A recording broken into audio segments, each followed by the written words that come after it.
Hello, my name is Marcus. I'm the compiler of a collection of therapy quotes entitled 1001 Windmills of the Mind. This is a collection of quotes taken from what's often called the psychodynamic or the psychoanalytic perspective, which some people refer to as a sort of second language because of its jargon. Robert Bly says, "Forgive psychology for its jargon. Just forgive it," he said. Long ago, as I understand it, this perspective was considered a kind of philosophical medicine because it seeks to name and put words to help make a person conscious, thereby helping a person to process or metabolize or mentalize or accept or own or understand something about himself. If a person doesn't understand something about themselves, the unconscious may make an effort to get the person to understand this aspect of themselves which they don't understand. In particular, if the aspect of themselves is the loss of their development, the loss of their feelings, the loss of their identity, their loss of the capacities of the real self, the loss of the ability to mourn losses, the loss of the ability to have mutuality in relationships, that's quite a few losses. So the unconscious is sort of like our friend. It's going to communicate to us through what's called the inferring mind.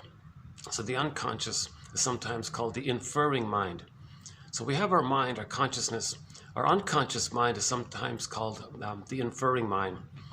It comes from a part of the brain they call the non-reporting brain. So the non-reporting brain, this is when when the brain tries to give us information, memories, knowledge, understanding, but when it can't, for whatever reason, that's called the non-reporting brain. So it communicates to us through what's called actions, action language, or getting the person to do something. And then if we observe what we're doing, maybe we can make an inference, because what we're doing is a reenactment of what happened. We reenact what caused the loss of our feelings, so we can be aware of what happened. So this issue of reenactment is a key concept here. The theory is that if the baby's traumatized, it's called a strain trauma. Not necessarily a major shock trauma or like a birth trauma. It can be like little things over time, and it reaches a point where the child gives up. He gets frozen. His feelings get repressed. So the earth opens up and the innocence gets yanked down into the unconscious. So in the myth, Persephone, Core Demeter, the innocence, Miss Core, was walking on the field, the earth opened up, and she got pulled down into the underworld, a metaphor for the unconscious. So that image talks about repression. Myths and fairy tales are symbols for psychology. So whenever something pure or decent about a person gets sucked away into this other world, that's called repression. Okay? In the Disney movie Inside Out, the person's feelings, represented by the spectrum of everything that joy, the characters' joy and sadness represent, that they got zooped into this other world. Similar idea. So we talked about the Disney movie a few times already in this series. That has won a Golden Windmills of the Mind award, by the way, for showing the basic idea that when there's trauma, we lose our psychological self, our emotional self, our feeling self, our ontological self, represented by joy and sadness. And then all that was left on the console, how the emotions that the person operated from, that was the fear and the anger. So that's just the amygdala. More of the human side of being human got repressed because of trauma. And all that was left was sort of the survival mode of hypervigilance, hyperreactive, quick to anger, impulsive, either or thinking, it's the lesser side of being human, they call it, right? So we're missing so much of ourselves, really, when joy and sadness or the golden ball or the innocence gets, oh, something beeped on me here. Okay, my computer told me there's no virus, so that's good. Okay. I've been using this old laptop for over 20. No, this old laptop is over 20 years old. I bought it secondhand, maybe like over 10 years ago, I guess, and it's still functioning. But it's on its. It's like, you don't want to hear about my old computer. Never mind about that. So 1001 Windmills of the Mind is a collection of quotes, therapy quotes, all in the area of trying to make the unconscious conscious. Why? Because if there's too much in the unconscious, that means we can't enjoy the present. Because the inference is, if there's too much in the unconscious, that means the person couldn't accept what happened, feel what happened, understand what happened, know what happened. That implies he was overwhelmed, he was traumatized. Now when a person's traumatized, they're frozen. Now when they're emotionally frozen, so to speak, they go through life sort of going through the motions, but they're missing something. They're missing the serene, inexhaustible fullness of being, the ability to enjoy the present. Because when there's trauma, what they're doing is reenacting what happened that caused the trauma with the fantasy that they can undo it. Okay. So when the child is traumatized, it's called a developmental trauma, a relational trauma, interpersonal trauma, strain trauma, emotional trauma. Wherever it takes place between birth and 3, and the child gets fixated or stuck or frozen, like the woolly mammoth is frozen in that block of ice up in Siberia. We sort of get frozen somewhere. That's psychic pain, emotional pain. Now the baby is operating from a place of timelessness. He doesn't understand time. So in the brain there, in the inferring mind or the non-reporting brain or in the unconscious, it's timeless. Now there's a pain there. Now the person couldn't process the event. It couldn't cycle through. It couldn't, so it got stuck. So that's the pain. Something got stuck. So there's tension there, right? So the organism seeks healing. So they're going to replay the event that caused that problem. Okay, so the interaction with the mother caused that problem. The first mother for the baby is the breast mother, they call it. It's a part of the mother they call it the breast mother. The baby doesn't see the mother as a full person, and the baby is a full person. It's just the baby's still sort of he's in the extended womb after birth for the first 4 to 5 months. So the breast mother was misattuned, malattuned, unavailable. The mother fed the baby when he was emotionally hungry, but not physically hungry. When the baby was physically hungry, the mother said, no, that doesn't follow the schedule. And then the bottle was used. Then the connection with the mother's missing. The nerves in the baby's, inside the baby's, while the baby's nursing, they said the nerves in his system there link up with the nerves in the breast. And that helps the mother to have a dialogue with the baby, a kind of a ensyncment or entrainment or attunement. Some kind of rhythm takes place or dialogue takes place between the baby and the mother. So this helps the mother to be able to understand the baby's signals because the nerves are linked, they said. So 2 videos ago, look up that quote that began with the word breastfeeding. 2 videos ago. That's a key quote, I think. So if the bottle's used, that's called like a stone breast. It can't respond to the baby. It doesn't understand the baby. The baby's relating to a stone mother. It's an alexithymic breast. And the baby needs the psychosomatic breast, the natural feeding, right? So we're not blaming the mother. We're just trying to describe what's going on here. Again, we have a whole thread around why a mother is misattuned and why the mother might be doing such things. That's a huge topic. I would say those quotes alone are worth the whole collection for 1001 Windmills of the Mind. Because if we can make the mothers conscious and change their ways, well, that's amazing. That's a true revolution, right? That happens if mothers can change their ways in the beginning. Mothers have to provide a continuity of the womb life for the first 4 to 5 months because humans come out too early. It's called the maternal holding environment. So the mother's mainly there as a symbiotic object or a self-object for the baby, mainly providing the safety, the continuity, the trust, the warmth, a womb-like environment in the mother's arms. While the baby's sleeping on the front, skin-to-skin contact, maybe the mother just stays in bed for 4 to 5 months. Baby sleeps on her the whole time, and the baby nurses according to his needs. and the contact is constantly there. Just like he was in the womb, he had this contact with everything around him, with the mother. He needs that extended womb, you know. And then at 4 to 5 months, then he can start to begin the hatching out process for a second time.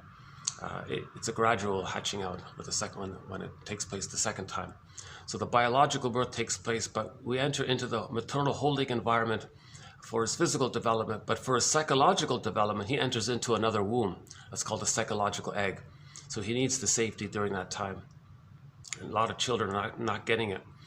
That's a trauma, developmental trauma. That can lead to a variety of challenging personality patterns. The Iago one is filled with envy. The bully pattern is always controlling and aggressive, and a few other personality patterns spring forth when the baby doesn't get the maternal holding environment. So mothers ideally offer that maternal holding environment. Now, to help them do so, again, my disclaimer, I'm not a doctor, I'm not a midwife, I'm not a doula, but when the baby's born, barring special exceptions and emergencies, says Klaus and Kennel, the baby's just placed on the mother's front. And the cord stays, the placenta stays. Okay, that's called a lotus birth, a natural birth. What's the big deal? Doesn't look...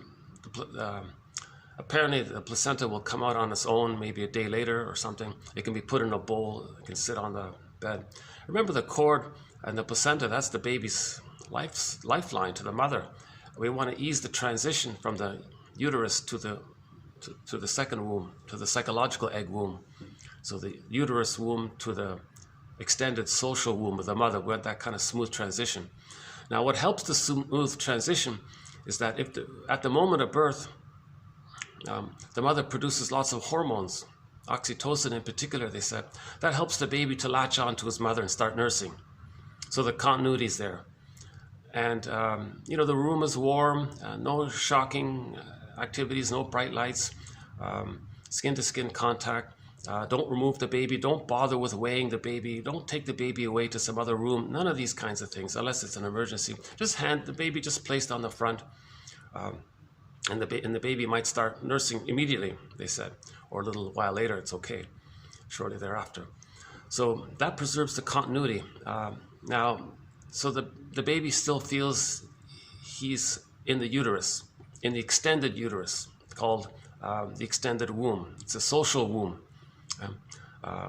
Called the maternal holding environment, the stage of fusion, the stage of merger, the stage of undifferentiation, the stage of symbiosis, the stage of the mother-infant dual unity. It's the unico mystica feeling. So the Garden of Eden, the paradise isn't lost. The paradise continues. The paradise for the baby continues for the first 4 to 5 months. The baby needs that extra paradise. We can't have paradise lost at birth trauma. That's a problem. He needs that paradise for the first 4 to 5 months. It's the oceanic feeling, the oceanic bliss, this oneness feeling, this powerful, happy, strong, blissful, unico mystica feeling. So he's in this heavenly Garden of Eden kind of feeling. He needs that, right? So the mother's now when the baby's latched on and nursing, because of the hormones the mother produced and the baby's bonded to the mother and the continuity is preserved, at that point, something happens to the mother, that Klaus and Kennel says. It kicks in for the mother, that line that, like the wires, the nerve endings connect between the baby and the mother. That helps the mother to be able to understand the baby's signals, right? Then the mother can respond. In the uterus, the system, the placenta, the cord, and everything inside was automatic. Now the mother has to be a little more responsive in her emotionality and her attitude. So to do so, she's got to be in tune. So what helps the mother to be in tune is that the baby is directly handed to the mother, and those hormones help the mother to get that ability. Now she has the pleasure. Oh, I get it, baby. I'm with you, baby. You need this. You got it. Unconditional acceptance. Whatever the baby needs is automatically met, just like it was met in the uterus. Same attitude continues for the first 4 to 5 months. That's all the mother should do, really. No interruptions. The father shouldn't yank the baby away. Leave the father out of it for the first 5 months. His job is to make the mother comfortable.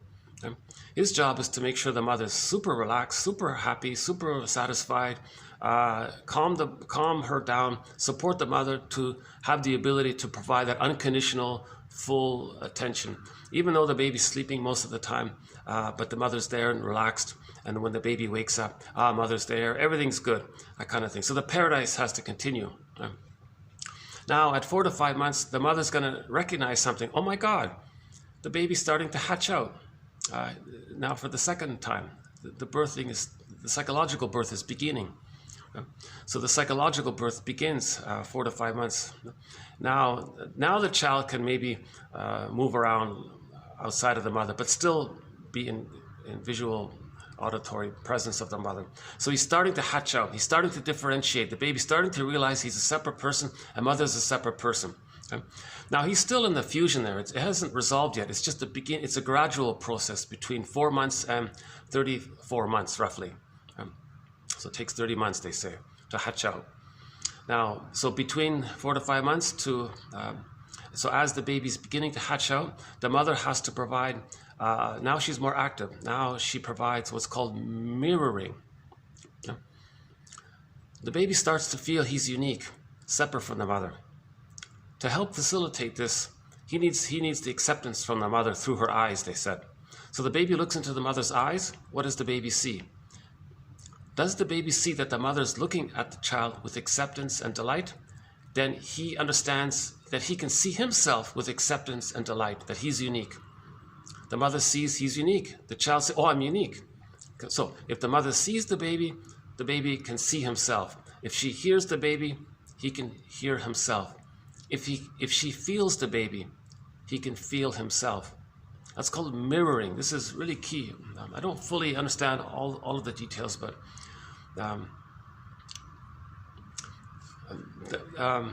the idea is that the baby's unique.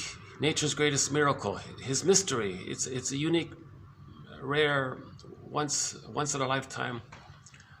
Never in all of history was there someone just like him. Never in the future will there ever be anyone just like him. He's unique, right? So the mother's got to have that kind of delight. Whoa, wow, this is nature's greatest miracle. This unique being here. And she takes a marvelous delight in this beautiful mystery of the child's identity. The child is looking at the mother with this attitude, and now he gets it for himself. That's the kind of thing. So that's called mirroring. Then if that takes place from 5 months to up to 18 months, then the narcissism dissipates. Because up until that time, the child still thinks it's all about him. Yeah? But if he's seen and accepted, then he's halfway differentiated. Then he gets the reality that he's a separate person, the mother's a separate person. He's unique and has a self, the mother is unique and she has a self. There's sort of that differentiation that takes place of the different identities, psychologically speaking. And then from 18 months, so now the narcissism is dissipated. Now if that mirroring doesn't take place, the child's stuck there. Then he'll be stuck in the narcissistic pattern where he thinks he's still a little god, everything's about him, the world is his oyster. He may identify with the aggressor because of the pain around that. It's called an adhesive. They call it an adhesive. It's the tar pit. He's stuck in the tar pit of a negative symbiosis with the mother. The baby needs a positive mirroring experience to feel safe enough to know himself. The child needs to feel safe to differentiate. He needs to be seen to differentiate further. He needs to be heard and felt to differentiate further. Right? So if these things take place, then at 18 months, the primary narcissism pretty much dissipates.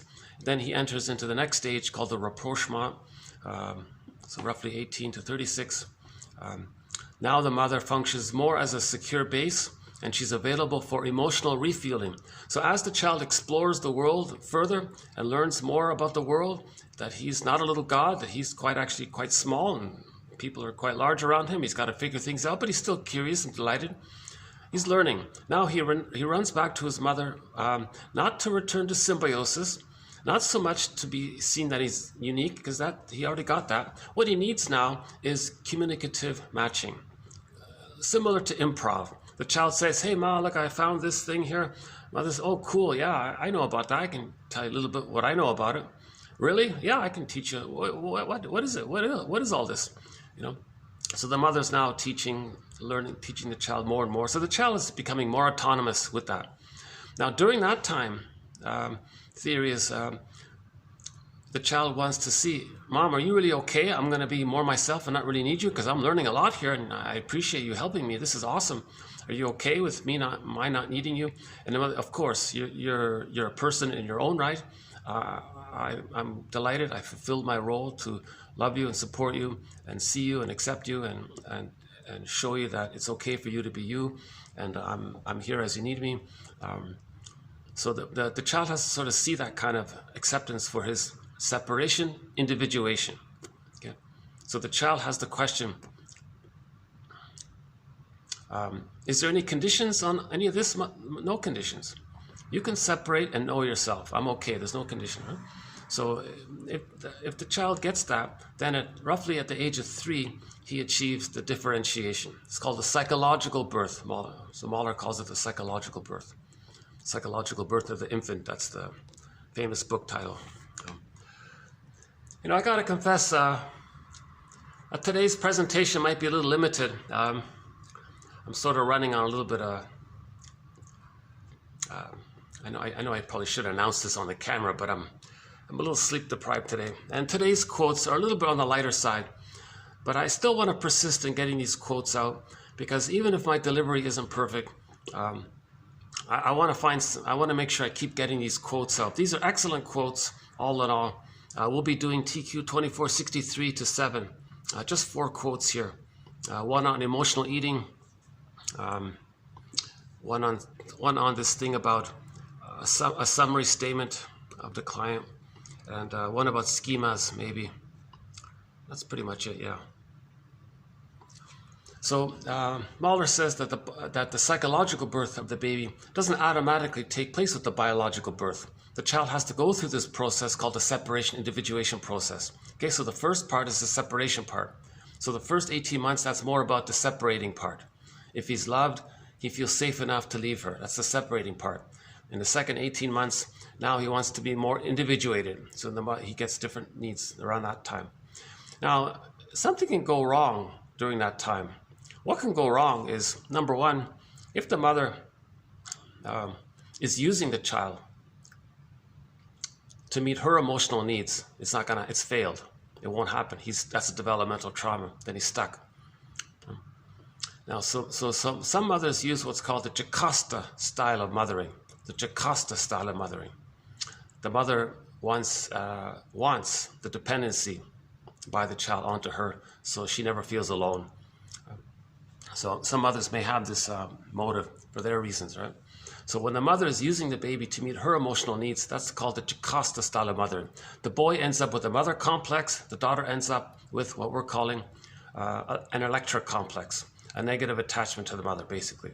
They didn't complete the process. That's a trauma, a developmental trauma. Right? So the Jocasta style of mothering, basically, as I understand it, takes 2 forms. When the mother herself was a baby, she received a developmental trauma called an insecure attachment style. Okay? So she was shamed herself. She didn't get the love that she needed to know herself. Okay? That's a trauma. When there's trauma, there's repetition compulsion. She's going to reenact it and replay it. So when she grows up and has a baby, she's going to cast her baby into this theater thing and replay what happened. So she will shame her own baby to reenact how her mother shamed her. Okay? Now she's reenacting the trauma because she's trying to be aware of what happened to her. So she's acting it out. So she uses the child to represent herself as a child. Now she identifies with the aggressor, shames her own child to be aware that her mother shamed her. It's called a negative magic gesture, reenacting what happened, like that way, right? So the mother's using the child for this drama. So the child's needs aren't getting met. So he's going to be traumatized as well by that. So he has to lose his feelings, his golden ball, joy and sadness gets repressed, all of these things. Right? Another way, the Jocasta style of mothering, another form it can take is the mother has the baby and says, finally, at last, now I have somebody who's going to see me, respond to me, listen to me, do what I say, respect me, be there for me, be around for me, never let me feel alone. Okay, so she's going to parentify the child, and she can do it. She can support the child's cognitive development and physical development and all, but emotionally, in attitudes and in needs, dependence, this kind of emotional area, she can fix it where the child becomes a mama's boy, or she can make the daughter have the Electra complex with her. So she always is number one to the child, right? That kind of thing. So we have a whole thread around why some mothers adopt this style of mothering called the Jocasta style of mothering. We're not blaming her, we're trying to understand what's going on here. Psychoanalysis is all about trying to understand. We heal when we understand, not when we blame, when we understand. The blame is just the anger, right? So we're trying to understand, right? Well, I can show you my view here. I'm sort of limited in my view here. This is my second time. This is my second time here in this dark ballroom. All of my usual spots, I'm struggling to try to find a new venue to do these videos, so I'm still in this transition phase. All my nice spots are gone, completely got overwhelmed with people. It's a pity. So, you know, this room might be set. If this is, it's what here? 11. It's 11:45. So I'm thinking, if this setup behind me is for some kind of lunch thing, I might have to move after all. But I'm thinking maybe it's for dinner. So my second, my second time here. The good side of it is I can sort of speak freely, minimal interruptions. Unfortunately, there's no real view here, and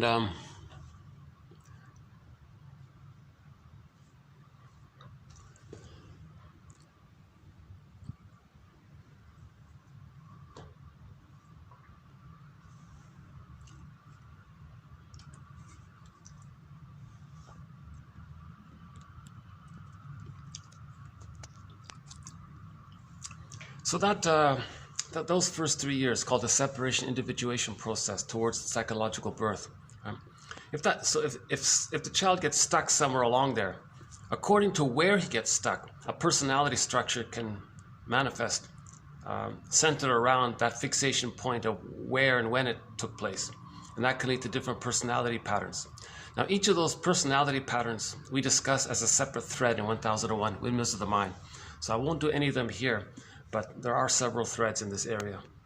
We have over 52 threads in 1001 Windmills of the Mind, and a few of them relate to the different personality patterns that spring forth based on where along that developmental line the fixation takes place. If it's in the first 4 to 5 months, there's a few patterns there. Okay, 5 months to 18 months, a couple of patterns there. 18 months to 38, and so on, etc. So that takes a lot of time to go through those ones. It's just a theory, by the way. Everything is a theory, so it's philosophical, right? So let's say there is some. So we're talking about trauma, right?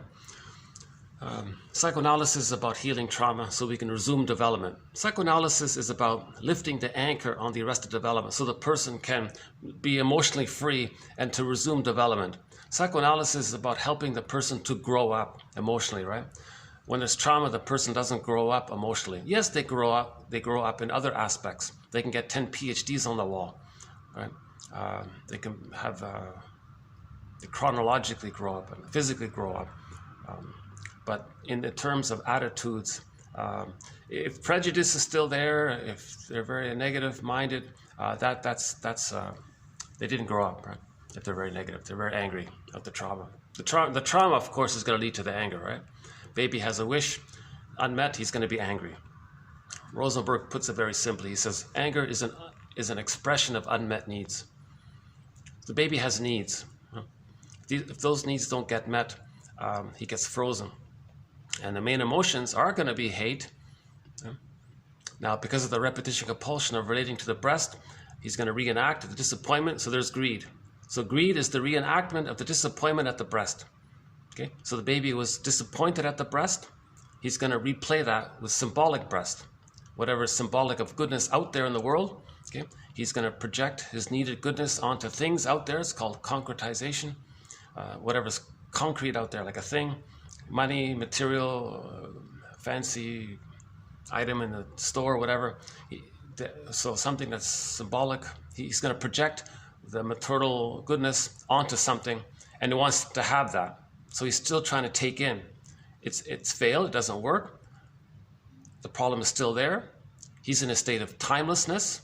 So he's going to spin it around again and again and again. Now his fantasy is he wants an occurrence to heal the past, to undo the past, to change the past. You can't change the past. He's trying to change the past. That's sort of his deluded, confused attempt. So his thinking has gone awry here. So greed doesn't heal the past.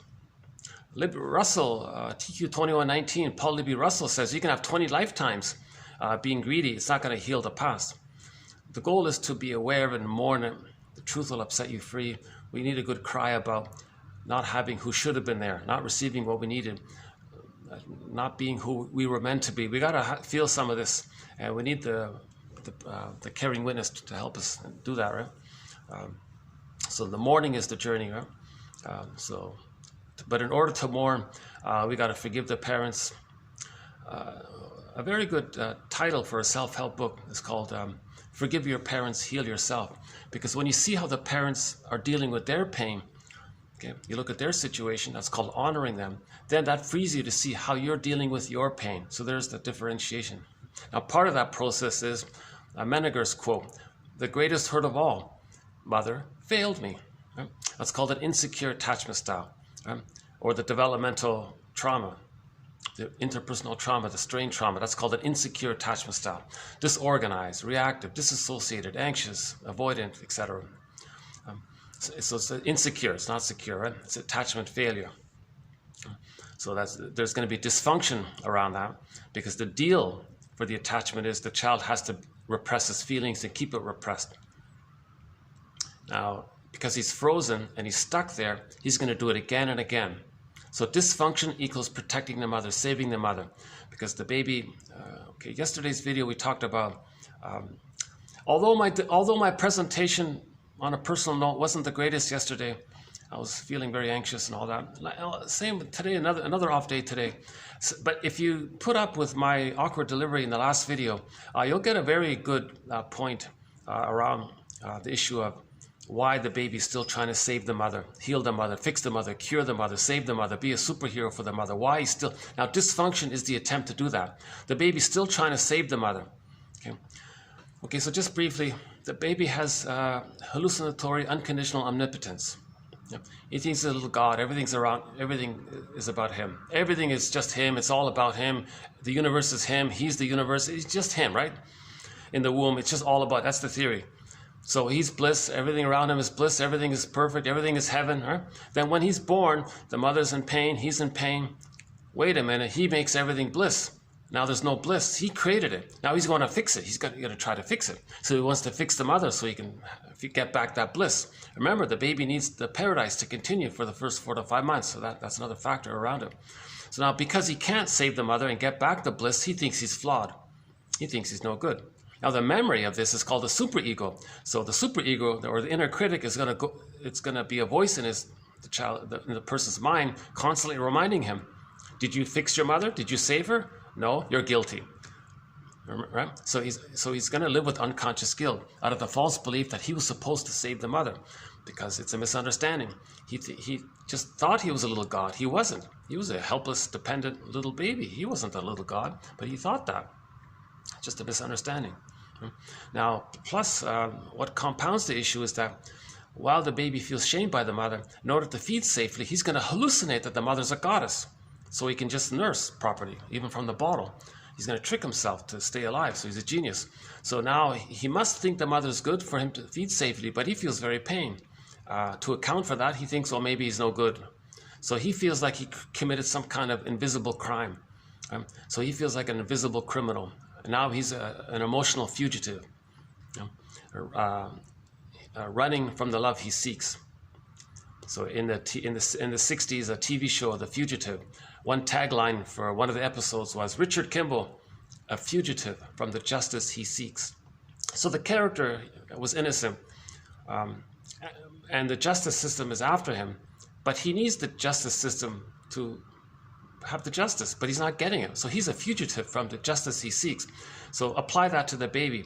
The baby is a fugitive from the love he seeks. He's still going to look for the good breast, but he's running away from it at the same time. You see? So the baby has unconscious guilt for a variety of reasons. Now, that's frozen. That means because of the unconscious guilt, he's got to stay loyal to the mother because he's still trying to save her. He still wants to fix her because he's got to get back that paradise. Now, in falling in love, if someone in the present reminds him of the mother, he may think he has another chance of getting a happy childhood. So the person he falls in love with who reminds him of his mother, he now has the fantasy that because that person reminds them of the mother, they're going to, number one, get back to blissful paradise. So there's the falling in love aspect of it. Now in the fantasy, that person in the present is going to be the mother that should have been there. See? So there's great excitement around that. Okay? Because if that mother, if the partner is the mother that should have been there, the perfect, loving mother, then he's getting what he needed. Then he saved the mother in a way because he found a perfect replacement for her. So the mother's reincarnated in the partner. For more on this topic, TQ 2435-9. I highly recommend, if you're only going to watch, I guess if I were to pick one thing to get people interested in 1001 Windmills of the Mind, I'm going to have to say read the quotes in 2435-9. Those 5 videos, just read those quotes. It'll take, I don't know, 15 minutes or half an hour to read those quotes, less than half an hour to read those quotes.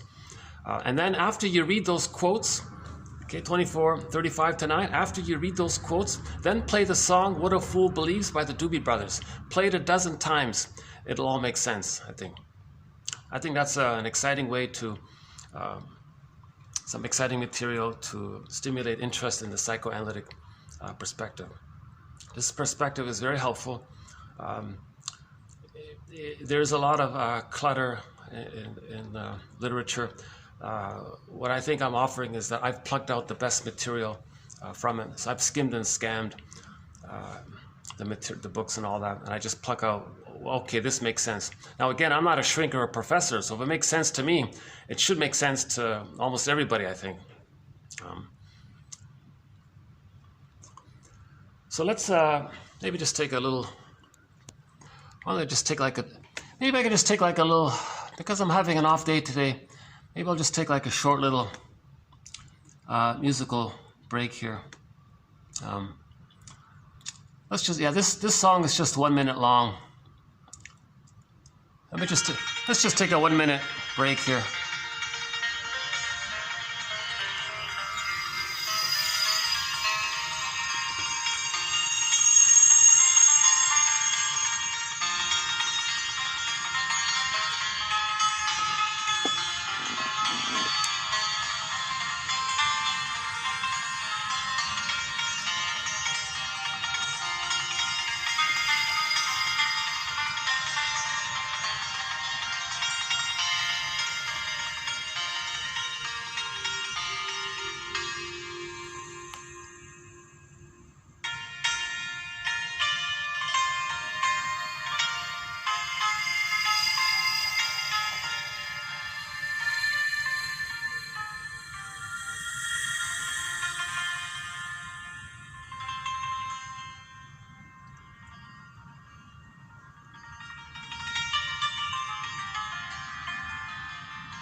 That little instrumental is from the soundtrack to the film Polar Bear King, which is a film adaptation to the fairy tale, The White King Bear Valamon, which we discussed about a month ago. So myths and fairy tales is a major thread in 1001 Windmills of the Mind, and we discussed recently that tale there.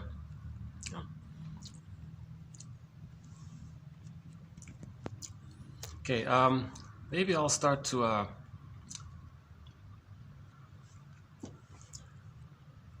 okay, so forgive your parents, heal yourself, right? So recognize that the person may have had an insecure attachment style, okay? That's a painful truth. Okay?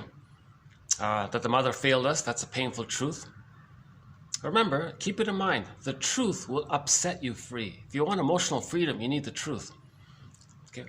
The truth will upset you free. The upset part is important because because in the grief process, you're getting back your feelings. In the Disney movie Inside Out, in order for joy and sadness to come back to the console, it was anger that helped make that happen at the end. Okay, so we do need to feel angry around what happened. Right? So in the grief work process, anger is a part of it, right? Now in trauma, when joy and sadness are in the unconscious, that means the person can never grieve losses. In order to grieve, you need your feelings. But if your feelings are frozen or disassociated or too repressed, and you don't have access to your feelings, that's complicated grief, aggravated grief, prolonged grief, pathological nostalgia, melancholia, pathological melancholia. So that can lead to soul loss, nervous breakdown, emotional fatigue, soul loss, these kinds of things. Then the person becomes a curmudgeon late in life. Because little things can remind them of the loss, and he needs to mourn, but he can't because he doesn't have his emotions to do so. But the feelings that he's supposed to have, he directs it at himself because of the fusion. Okay, in the beginning, the self and the other are still one there. So if the other's lost, he looks at the template. The other is still within him. So he's angry at himself. Now he's angry at himself. He's sad with himself because the other's him. He can't, because he didn't differentiate. The psychic structure needed to mourn is differentiation. Once he differentiates, he has the foundation and the feelings upon which he can mourn. If he's still fused with the mother in the tar pit of a negative adhesive symbiosis, he can't mourn losses. So the goal is to forgive the mother, then you differentiate. Once you differentiate, you're good. If you're still waiting for your mother's love, still loyal, still trying to save the mother by being dysfunctional, being dysfunctional is an attempt to still save the mother. Okay? Why? Because the mother was uncomfortable with the baby's truth. So he squelched it. Now he's dysfunctional. That's how he maintains the loyalty and the attachment. Okay? He's in a catch-22. In the memory system, the baby needs mother's love to leave her, but he's not getting it. So in the meantime, he'll be dysfunctional to stay loyal, still waiting. Okay? So he's still doing several things. He's maintaining the attachment, and the attachment is based on the deal he made and the false belief that in order to get the love and the symbiosis, he's got to fix the mother, save the mother. So dysfunction is still an attempt to save the mother. You see? So we got to face some of these misguided beliefs that the baby makes because of his small size, you know, and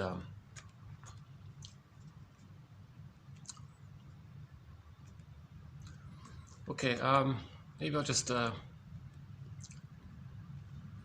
what I just tried to give you is just a portion, just a sample, just a fragment of the psychoanalytic perspective, that when there's trauma, we have all these false beliefs around it. It causes pain. It leads to the unlived life. We feel like that woolly mammoth. Life is on hold, like the woolly mammoth's life is on hold in that block of ice. Now, to get out of the trauma, we have to understand a thing called repetition compulsion, where we're going to replay and reenact what happened with others in the present standing in for the childhood nursery scene. Okay, so we're going to distort the present, and it's as if the present is going to be like a staging of the past. So the present becomes a new edition of the past because we're going to replay the past in the present with the magical fantasy that we can get a better past. It can't be done because there is time and there's no time machine. There are no time machines. Okay? So the reenactment can take two main forms. The usual one, the less pained one, is called direct reenactment. Okay? Mother shamed the baby.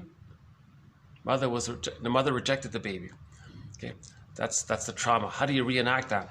You go through life choosing people, selecting people to be in your life who you sense are going to reject you or not like you. So you reenacted it. Okay. Now, if you choose a person who changes and says they're going to like you, no, they can't accept that. That brings up too many feelings. First, they got to be aware of what happened. So first, they want to reenact it. So we played that song by Warren Zevon. If you won't leave me, I'll find somebody who will. So the guy was abandoned by his mother. He always chose girlfriends who would dump him because he was reenacting how the mother dumped him, right? Emotionally and all that, right? And then one day the woman said, "No, I'm not leaving. I'm going to stay." Then he sang that song. If you won't leave me, I'll find somebody who will. I can't accept love because I'm not aware of I don't have the ability to love because I'm in too much anger with my mother, so I can't love you. So you better leave me. And if you don't, I'll leave you. Then I'll find others who will leave me. So why don't we just play that song again? A great song by Warren Zevon. It was meant to be the theme song for a TV show that never got made, but thank God we saved the song. It's only 45 seconds long.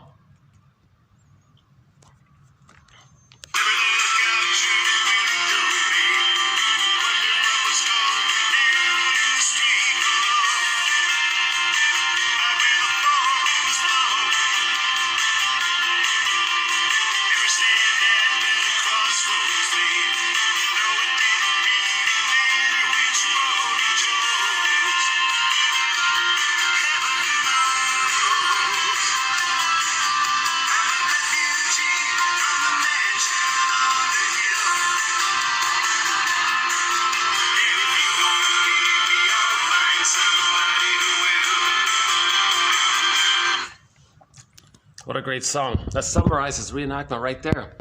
So first, he's going to choose women who are going to leave him to reenact how his mother abandoned him. Right? He's trying to master it. He's trying to get a better past. It's not going to work, so he's doing it to be aware of it. Now one day the girl said she's not going to leave. So he does a very desperate thing. He's going to identify with the aggressor, be the mother, see his innocence onto the nice woman, leave her, okay, to reenact how the mother left him.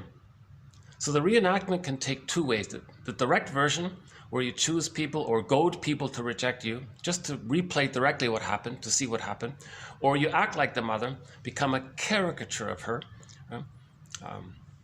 Someone said an angry cartoon of your mother. Now you're going to do to others what the mother did to you, because you're more angry and you're more determined to see what the mother did to the person. The person wants to see what the mother did to them, so they're going to imitate it. See, they don't have conscious memory, so they're acting it in search of conscious memory. We repeat because we don't have memory and feelings. We repeat because we're in search for memory and feelings. Once we get our story and memory and feelings and our identity with it, then we stop repeating, you see.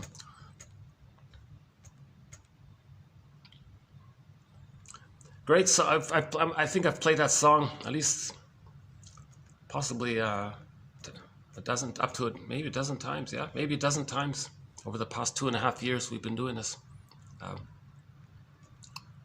So once a month I play this song. So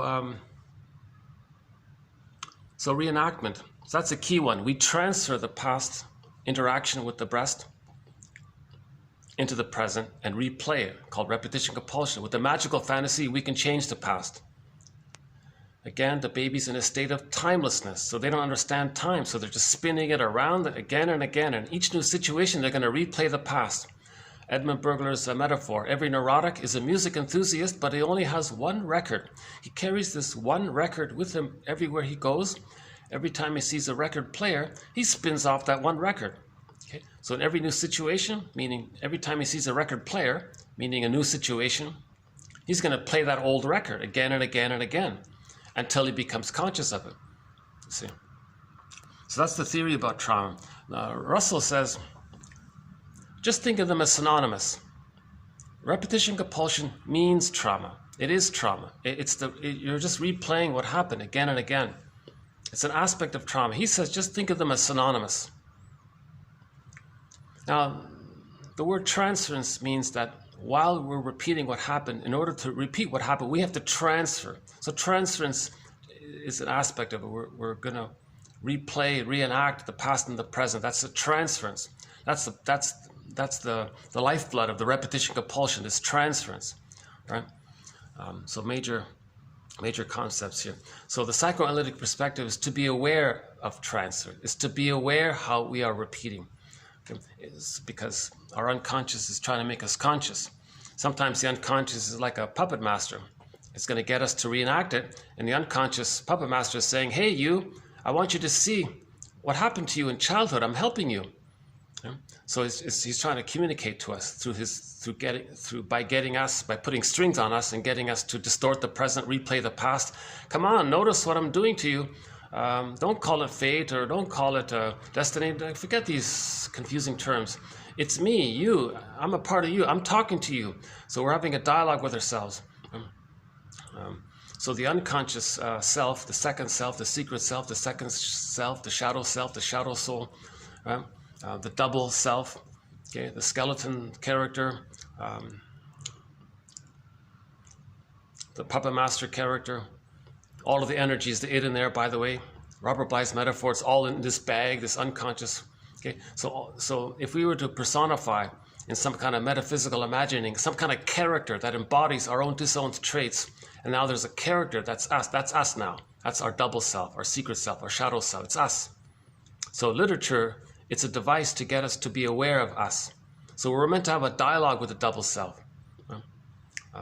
So this dialogue with the double self, that means we're making the unconscious conscious. Now the double self is trying to find home. We're the home for us. We're looking for us. Us is in there. Us is looking for home. We're home for us. So we're looking for ourselves. We're looking for us and we're looking for ourselves. It's the same kind of thing.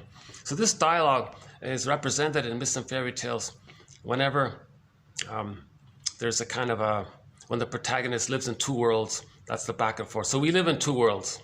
So we go back and forth between the two worlds, right? Phantom of the Opera, she goes into the basement, dialogues with her double self, accepts the knowledge, comes back and is a better singer. Demeter goes into the underworld, brings back Kor, she becomes Persephone. And half the time underworld, half the time ground world. There's a dialogue there. In the Mi'kmaq legend, in the Mi'kmaq tale, indigenous tale called Summer Legend, the protagonist, Glooskap, he's like Odysseus. He's a revered character in the Mi'kmaq culture. So Glooskap traveled to this other world and brought back himself. Okay, and now there's this dialogue. Half of the time in one world, half of the time in the other world, this kind of thing. And he has that dialogue. There's an essay by a guy named Darrow. He calls this unconscious self, this invisible character. You don't really see it, right? See, this we don't see it. It's the one who walks with us, who's not like us, who is us. Someone is living my life and I know nothing about him. This is us, the double self. So you want to welcome the double self to the fireplace, treat him as an honored guest who had a right to be, who has a right to be, teaching us that there is a conquest of the self, that we can own and accept ourselves. We can find ourselves, right? In the Odyssey, Odysseus got back to Ithaca and reunited with Penelope. Okay, so that's a metaphor for how the protagonist reunited with his self, his embodiment. That's the soul castle, Ithaca, and Penelope is the so-called feminine principle, his feeling side. So he got his feelings. So in a myth or a fairy tale, all of the characters are aspects of one mind, of one person. They're not separate characters outside. They're all imaginings for insides. Myths and fairy tales are true in the inside, just like dreams are true they come from the inside. They're soul stories. Myths and fairy tales and dreams are soul stories. They're from the inside. They're not meant to be taken literally on the outside. Even though a storyteller who came up with a myth maybe got inspired to facilitate the story, use some element, it's not about that. It's about a psychological truth. Myths and fairy tales are metaphors for psychological dynamics. Right? So we all live in a psychic house called the soul castle. That's our embodiment. So Odysseus's soul castle was Ithaca. So he went on the long journey in the unconscious. Okay, and that's a whole thread right there, the whole Odyssey story. So I won't try to do some of that here, but that's one of our threads. And finally, at the end, he got home. Right, just like joy and sadness in the Disney story, in the Disney film Inside Out, they got back on the console. Yeah. So it happens. We can get back our feelings. We can reclaim what we lost in childhood. Okay, we got to face the truth that the mother failed us, that the mother used what's called the Jocasta style of mothering, an insecure attachment style, the false beliefs of the unconscious guilt. There's no fixed thing that the baby was born bad. That's such an awful nonsense to put on people. The baby has this potential to be himself. He needs the love to know himself. Okay, but if there's a mistake, if the mother fails the baby, he's trying to save his mother, and he couldn't do it, so he thinks he's no good by that. He thinks he's flawed by that. So it's just a psychological misunderstanding by the baby. He's just confused, that's all. Okay, it's not some innate, beyond normal things belief that every baby's born. That's nonsense. That's very harmful, that idea. See, religion is a tool of the plunder system, so that's why they keep people like that. Another thread, psychology of religion. Oh my God, if you want a good reason to obtain 1001 Windmills of the Mind, we have an excellent thread on the psychoanalysis of religion. That's an interesting, very interesting thread. So religion is jam-packed with psychology. Oh my God, it's rich with psychology. It's all over the place. And it ties in, and religion even ties in, hooks in with our thread on the psychoanalysis of prejudice, another major thread, prejudice. So all of these threads kind of link in with each other. I'd love to be able to present all 5,000 quotes in 1 hour. You know, get it all nicely presented in 1 hour. I don't know how I could do it. Maybe I'll just, yeah, the truth is I got up very early and I couldn't get back to sleep because of the, and I said, Marcus, just take a break, do the video tomorrow. But no, I want to get these, because sometimes, you know, the funny thing is sometimes sometimes I deliver a video and I think, oh, it's awful. I play it back, you know what, it's not that bad. Sometimes I do a good video, I play it back, oh my God, that's terrible.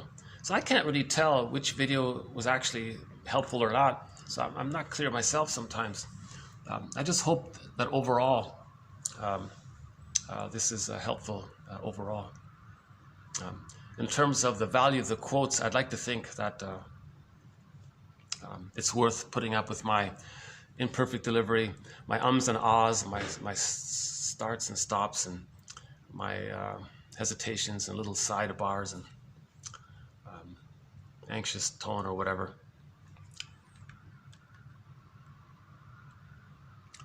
Let's do a little, let me just do a little walk around here, okay? Here's where I did the video last time, on this purple church couch here.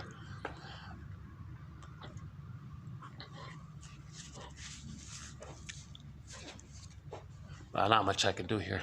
All right, let's just keep going.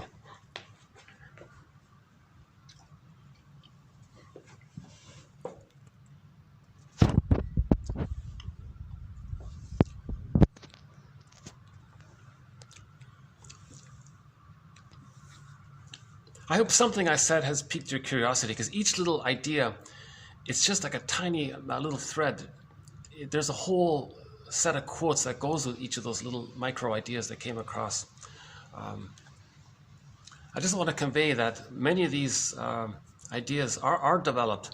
Some are still developing. Okay, let's begin with TQ 2463. Just sort of a general idea. It's in 2 parts here. One guy says, just think about therapy as the wish and the fear. That everybody has a wish and there's the fear. Okay, so that's his version of it. Another guy says something similar. Oh yeah, we all have a wish, but we're angry at someone. Okay.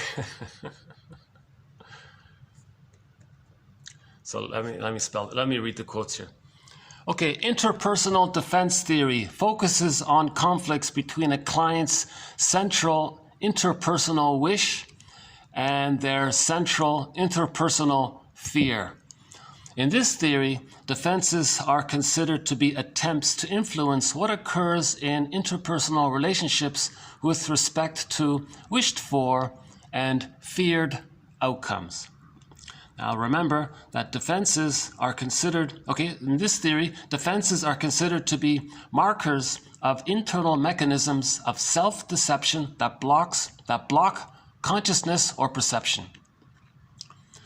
Okay, the other one here. Number 1, you have a wish, but you may not realize its presence. Number 2, you are angry, although you may not be aware of it. Number 3, you are angry at someone specific. There's a who involved. Number 4, you need to do something about the wish. So, to know the first 3 components, or points of the symptom code, meaning the wish, the anger, and the who. Okay? The wish, the anger, and the who you're angry towards. Okay? This will most definitely challenge the symptom's strength. Okay, so the body bears the burden, right? So we have these unmet wishes from childhood. We're enraged by it. It goes into the body. So a lot of our physical symptoms, says Sarno, are babyhood rage at the mother who didn't meet our needs. Right? So the wish and the fear part, I think Masterson's axiom is very helpful. His axiom is self-activation, real self-activation triggers abandonment depression, which leads to defense. So the baby had a real self, a real wish, a real feeling, that got squelched. The baby felt abandonment depression, rage, fear, helplessness, hopelessness, powerless, all those feelings under the umbrella term abandonment depression, described by James F. Masterson in his books. Right?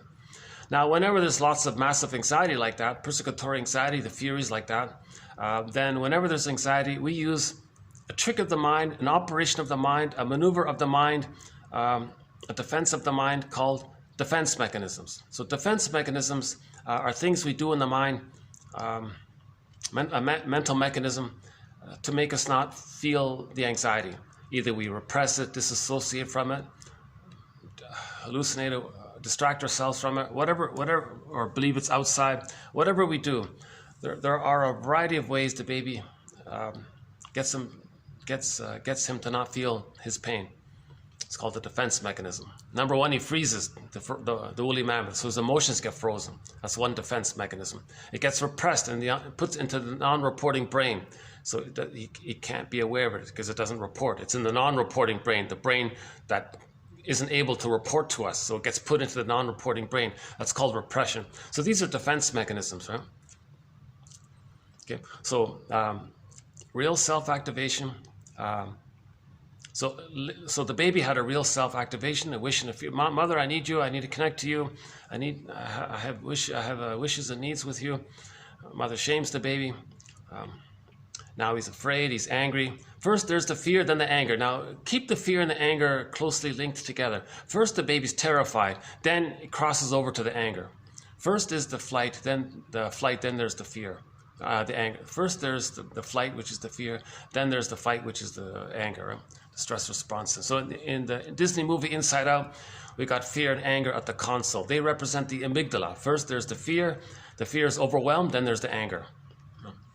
So usually the children, they run away first, and then if they're cornered, then they're angry, kind of thing, if they can be. Now, if they're overwhelmed and they can't even be angry, then they disassociate. So there's the disassociation where they couldn't be angry. So the stress response has the three main parts. That's the possum one, right? They're overwhelmed. They just numb out or something. So that means they were so overwhelmed. Their fear was overwhelmed. Their ability to fight back was overwhelmed. Now there's no escape. There's no ability to protect the person. They can't escape. They can't resist what's happened. The baby can't resist the mother's shaming activities. He just blanks out in his mind. So a person can be a daydreamer most of his life because of that. He can't concentrate in school, staring out the window, okay, those kinds of things.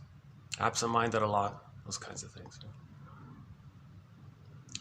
So if there's trauma, there's going to be this memory of the unmet wish, and the memory that if the person were to have this wish, there'd be this massive anxiety or fear. Okay, so fear, anxiety is similar, right? Now, the second one here breaks it down a little further, takes it a step further. He says, fine, the wish and the fear, very good, okay. Well, let's be more specific. The baby had a wish. Finally, ultimately, he became angry at his mother. So you want to be aware, number one, that the fear clicked over to anger, and number two, it's to a person. You got to name the person. So if Sarno says, if you have a backache, you got to say, okay, this backache is a symbol or represents that when I was a baby, I was enraged at my mother. So the rage towards the mother is expressed in the back. So the physical symptom means rage at the mother. he says 99.9% of all physical issues, physical tension, body, nerves, stress, hair loss, anything where the body is reacting to too much stress. He says that's when the baby felt rage at the mother because she was misattuned, malattuned. Okay? So at least if you can know that, so to know the main components, the baby had a wish, he was angry, and name to whom the baby was angry. The baby was angry at whom? That may soften the symptom. It can soften the symptom in some cases. The idea is to give it a try. So for more on this idea, John E. Sarno's books are there. His lectures are also on YouTube. He's a medical doctor, John E. Sarno, S-A-R-N-O.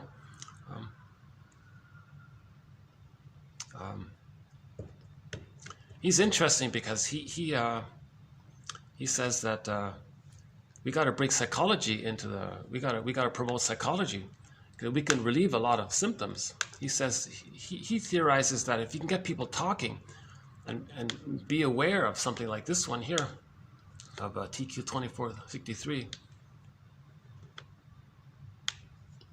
it can help.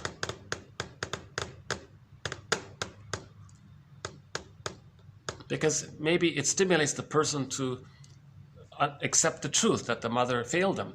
Now they pick up the phone. I got to interview you.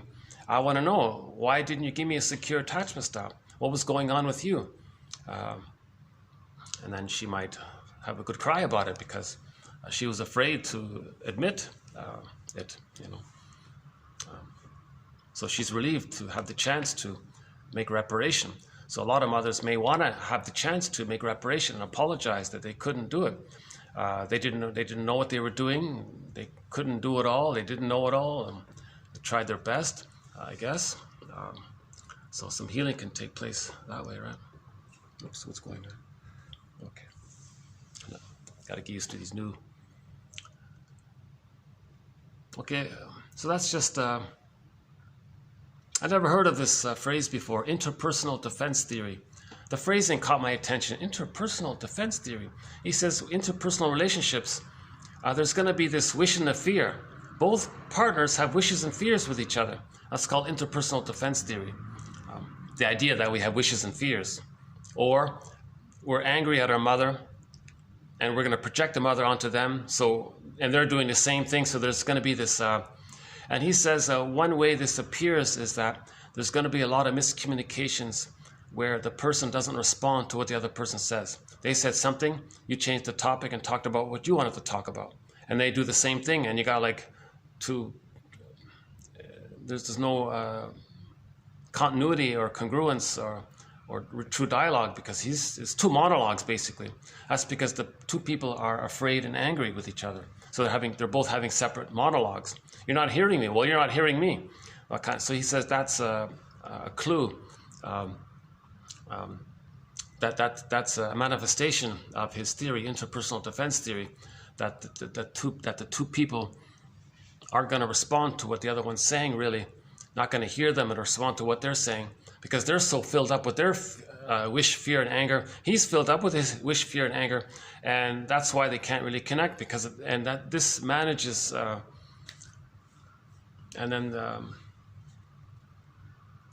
So that's a mirror to know that there were unmet wishes, resulting anger towards the mother. Okay, I'll see if I can update this. I know I'm being kind of vague on this one. I just found this one here. He said that he's in press, so he hasn't even finished his book here. Some guy named Michael Westerman.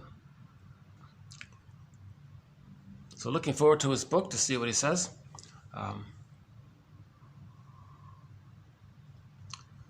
Okay, next one here. In the last video, we added 2 quotes to our thread on emotional eating. I thought that was pretty good. I liked those 2 quotes from yesterday's video. Was it yesterday or the day before? I think it was yesterday. Either yesterday or the day before. By Kant-Zien. Kant-Zien. Is that the one? He says emotional eating is repetition compulsion.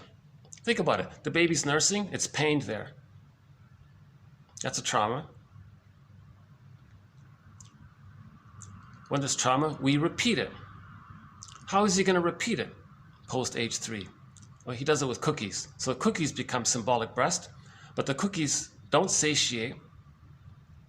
So it doesn't change the past. The cookies can't replace the past failed breastfeeding experience. So it's going to spin around again.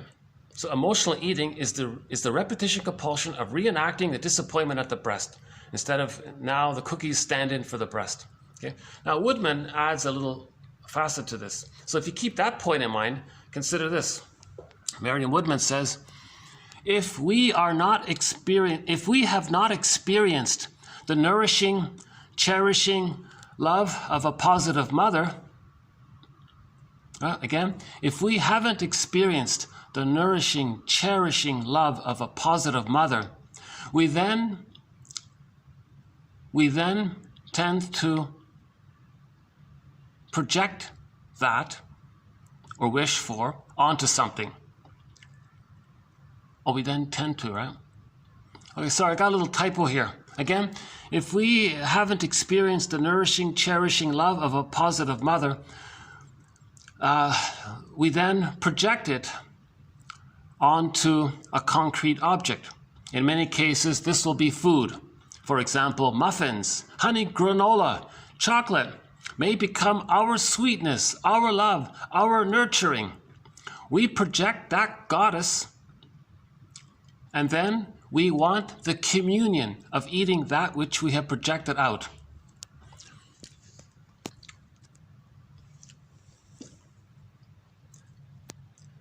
So the mother, so the baby wants the nourishment and the cherishing of a positive mother. He didn't get that. It was pained. He got the milk and he survived, but he didn't get the experience. He didn't get the experience of a loving mother. So that's missing. The trick is the baby hallucinated that there was a goddess there, but there was no goddess. He just made up the idea that there was a goddess while he was feeding. So we got the milk, but no goddess. That's a trauma. It's a split there. So now he wants to reunite the food with the goddess. So he'll project the goddess that fed him in his fantasy onto chocolate, cookies, etc. Okay? Now he wants to take in the experience with the positive mother through the cookies. So the cookies are a reincarnation of the nourishing, cherishing, loving love of a positive mother.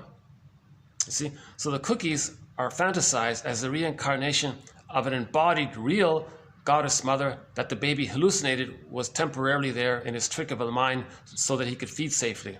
Now he wants to have it actualized.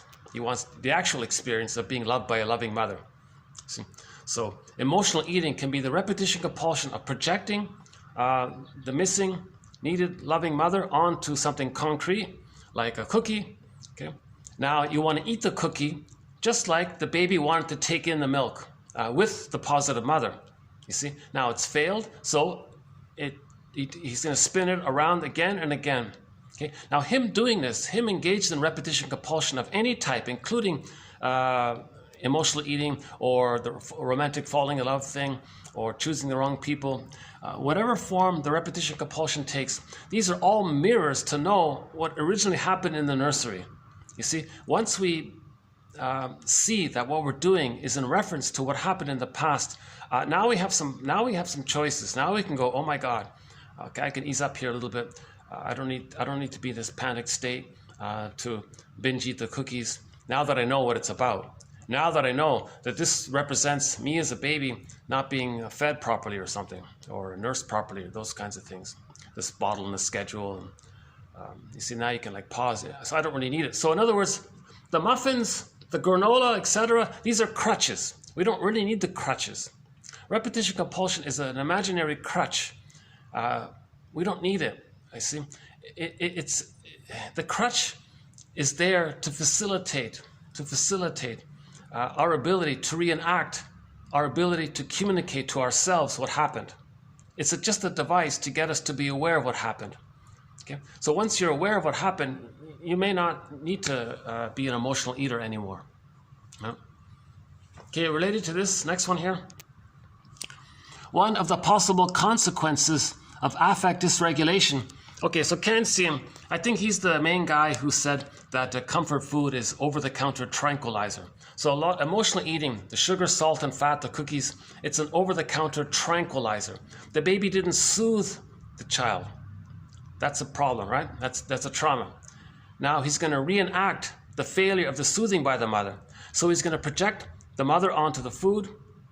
Now the food just, it doesn't change the past of the baby getting the soothing experience. All the cookie does is trick the brain to send them some serotonin, which disappears in a few minutes, and it doesn't work. So he's in a cycle again. See? So the cookies are just a tranquilizer, a kind of soothing food trance. He calls it a food trance. You put yourself into a food trance. You self-medicate. Oh yeah, his jargon was self-medication. A kind of mild self-medication. Right? We're not talking about the over-the-top serious stuff. We're just talking in the mild neurotic area, right? Person feels anxious. He runs to the cupboard, gulps down the ice cream or whatever. That's replaying that when the baby was distressed, the mother failed him. The cookies, the ice cream's going to fail him. He's going to repeat and reenact the failure again and again with the cookies. So he may spend his whole life failing himself to, that's like the record metaphor by Edmund Burglar. Every neurotic is a music enthusiast, but he only has that one record. He carries that one record with him everywhere he goes. Every time he sees a record player, he spins off that one record. Emotional eating is like that. Yeah? So the baby was failed at the nursing. That's a record, a traumatic script placed on that record. Every time he feels anxious, he's going to spin off that record. Choose cookies, that'll fail him. Mother failed him, cookies failed him. Mother failed him, cookies, and he's just going to spin it off again and again and again. So emotional eating is a repetition compulsion of the mother failing to soothe the baby. That's called affect dysregulation. The mother didn't regulate the baby's affect. Why? Because the nerve line was broken with the bottle. That's one theory. Okay. The baby has nerves in his system. When he's nursing, those nerves link in with the nerves in the breast, and that helps the mother to be attuned and have that affective regulatory ability to take place. It didn't take place. That's a trauma. When there's a trauma, we replay again and again with something else to repeat and replay the disappointment. Again, one of the possible consequences of affect dysregulation resulting from developmental experiences with caregivers who have not been able to attune with the child's emotional needs is the development of a dysfunctional relationship with food. Emotional eaters internalize a rejecting object with which they can only identify in an adhesive way. The resulting ego ideal is hypotrophic,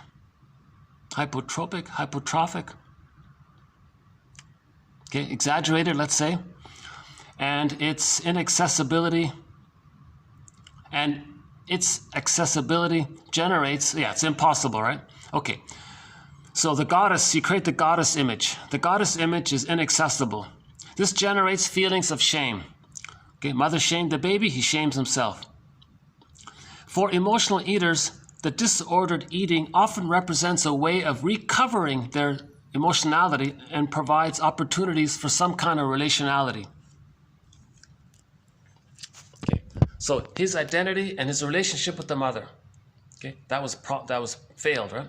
So an emotional issue and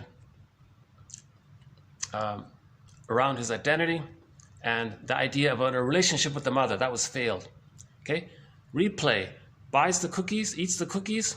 That's a replay of the emotionality that failed and the relationship that failed. Okay, so the cookies become symbolic. It's like the falling in love thread. The guy falls in love with a girl who reminds him of his mother, but this time he has the fantasy that she'll be the mother that should have been there. It fails, so he replayed it. Okay? The cookies are similar. So the cookies and the falling in love have a similar process. The cookies are going to be fantasized as being the ideal object that was needed. It's not, but it replays what happened. Okay? So the painful emotion, the subjectivity, the relational issue failed. You fantasize it's gonna happen with the good cookie, the perfect cookie, or the perfect mate. It doesn't work. It fails again and again, right? That's repetition compulsion. Okay, next one here. So-called a thing called case formulation. I don't know much about this, and to my surprise, the shrinks didn't even provide an example of what they were talking about. I kept waiting for an example. Oh, come on, guys, you keep talking about this. Can you give me an example? None of them did it. So it's a sensitive topic, I guess. The idea is that I didn't know this. I don't know much about this, but the shrinks at the very beginning write a kind of overview of the situation. It's a kind of psychological biography of the person. So my understanding of it is that, let's say we pick up a journal book and we write to ourselves as a baby. What we know from babyhood time till now, what happens psychologically. And you write a letter to yourself explaining what's going to happen. So, dear you at birth, this is going to happen, and you're going to go through this, and you're going to feel like this, and you're going to have these feelings, and this is going to happen, and this event will happen, and you'll have these feelings, and you provide a kind of, and this repeats again and again, and you cope with your feelings by doing this, and it doesn't work, but you do it again, and you provide some kind of summary statement of their emotional life. That's called a formulation, case formulation or psychodynamic formulation. Most developing a formulation is like connecting the dots, creating a coherent and sequential story of the client's inner life and conflicts, and demonstrating how they explain the major life events, relationships, crises, decisions, etc. Case formulation may generally be defined as, quote, a hypothesis about the causes, precipitants, and maintaining influences of a person's psychological, interpersonal, and behavioral problems. Most analyses work towards sorting out the present from the past. Repetition and reconstruction, progression and development in their various forms are at the core of case formulation. So, when you make a case formulation, should one start, for example, quote, you grew up in a large family in fill-in-the-blank city that sadly broke down when such and such happened? Or should we do it in the third person?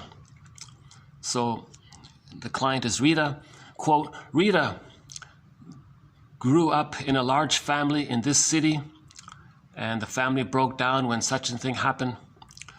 Well, according to these authors, let's do the latter, because we want to stimulate the client to regard himself or herself from the outside, from a third person's perspective.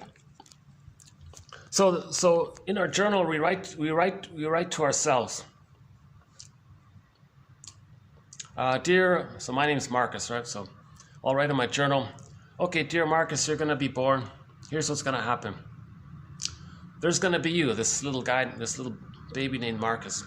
So Marcus, you're going to grow up in this type of family with these people in this city. And then sadly, something's going to happen. This is going to happen. And you go on like this. So you want you to have a kind of third person, like you want to observe.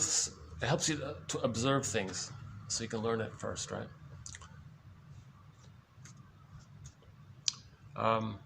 Case formulation, in other words, case formulation involves synthesis of an explanatory narrative that contextualizes presenting symptoms and problems in a person's developmental history, temperament, styles of coping or defense mechanisms, relational patterns, among other factors.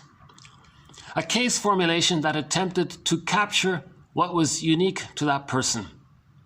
Any links made by the therapist between past and present relational patterns are tentatively presented to the client for consideration rather than always assumed to be correct.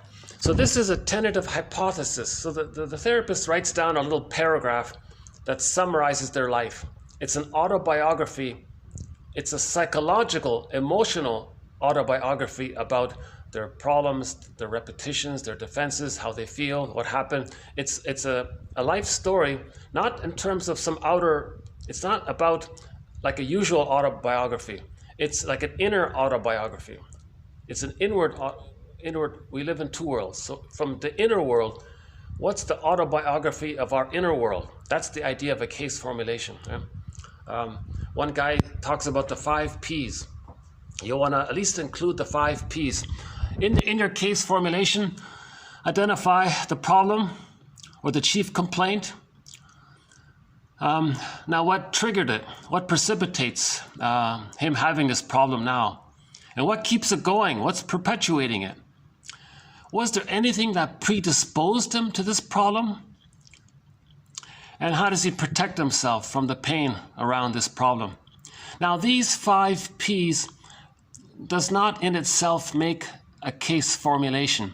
Rather, case formulation involves integrating the information collected by describing the developmental processes and the functions that the problem behaviors have for the individual. That's called secondary gain, with the ultimate aim being to create an understanding of the individual as he or she is now. So the case formulation is like a little paragraph. It helps the person to understand who they are now. This happened. You have this, because of that, you have a predisposition for repeating it. Right. Again, no clear examples. So I was a little disappointed. So I'm still on the lookout for clear examples of case formulation. And there are books just dedicated on this topic, and they don't even give you an example.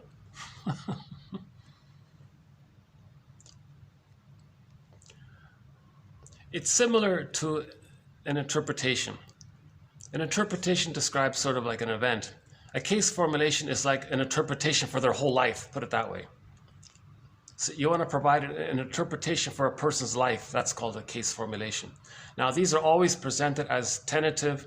They need to be updated.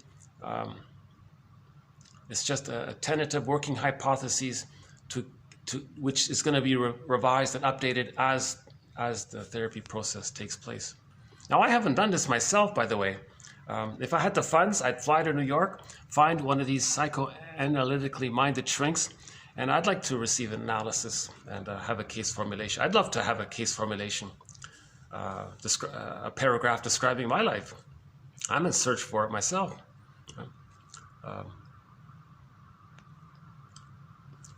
Okay, a little bit about schemas. So these are like psychological imprints, little templates, brain templates, neurograms, traumatic scripts. Okay, the deals, the frozen deals that the baby makes at the trauma, these are called schemas. Okay. Now, some authors listed 18 schemas around five themes. Early maladaptive schemas derive from early unmet emotional needs, and the child develops strategies for coping with life based on these schemas. Okay, so these 3 authors list 18 early maladaptive schemas in 5 domains. So some of the schemas are related to the mother rejecting the baby. Some of the schemas are related to the child not having their autonomy. Some of the schemas are related to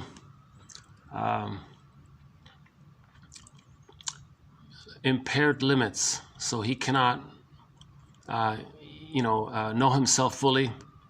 Some of the schemas are too focused on getting approval from other people. Some schemas are based on hypervigilance, like the amygdala. Anyways, if you go to TQ 2298, you can see the list of schemas there. In general, we want to help the client understand the conflicted feelings of dependency and resentment toward early caretakers, and to see how those patterns are repeated in their current experiences. That's not a bad little summary statement. We want to help ourselves understand our conflicted feelings around our unmet needs and the anger towards the parent, and to see how this is being reenacted and replayed. Baby's angry at the mother. Baby had a need, didn't get met, he's angry at the mother. This gets replayed. Okay. One way it gets replayed is called identification with the aggressor. The victim baby identifies with the aggressor. Later on, is angry at others to reenact how the mother was angry at him. The mother shamed the baby, he's angry. Because of the anger, he identifies with the aggressor. Now, out of that anger, he's going to shame others. Because of anger, he's going to shame others to communicate and reenact how his mother shamed him. Or he accepts that he's shamed, sees the rejecting mother onto others, and induces them to ultimately reject him. So he'll be rude towards them to ultimately get them to reject them, to reenact how the mother rejected them. So we want to understand how our old unmet needs and wishes, when they didn't get met, the baby felt fear then anger, amygdala, fear then anger, towards the mother. The baby identifies with the mother, treats others the way the mother treated them, to see how the mother treated them. It's called a reenactment. Reenactments take place because when there's trauma, we replay it with the fantasy to get a better outcome, which never can happen. Okay, last one here. The last one's actually quite a huge topic, but I'm going to kind of skip it today. I'll just read it, but I'm not going to elaborate on it. It's in reference to Melanie Klein's theory about the positions.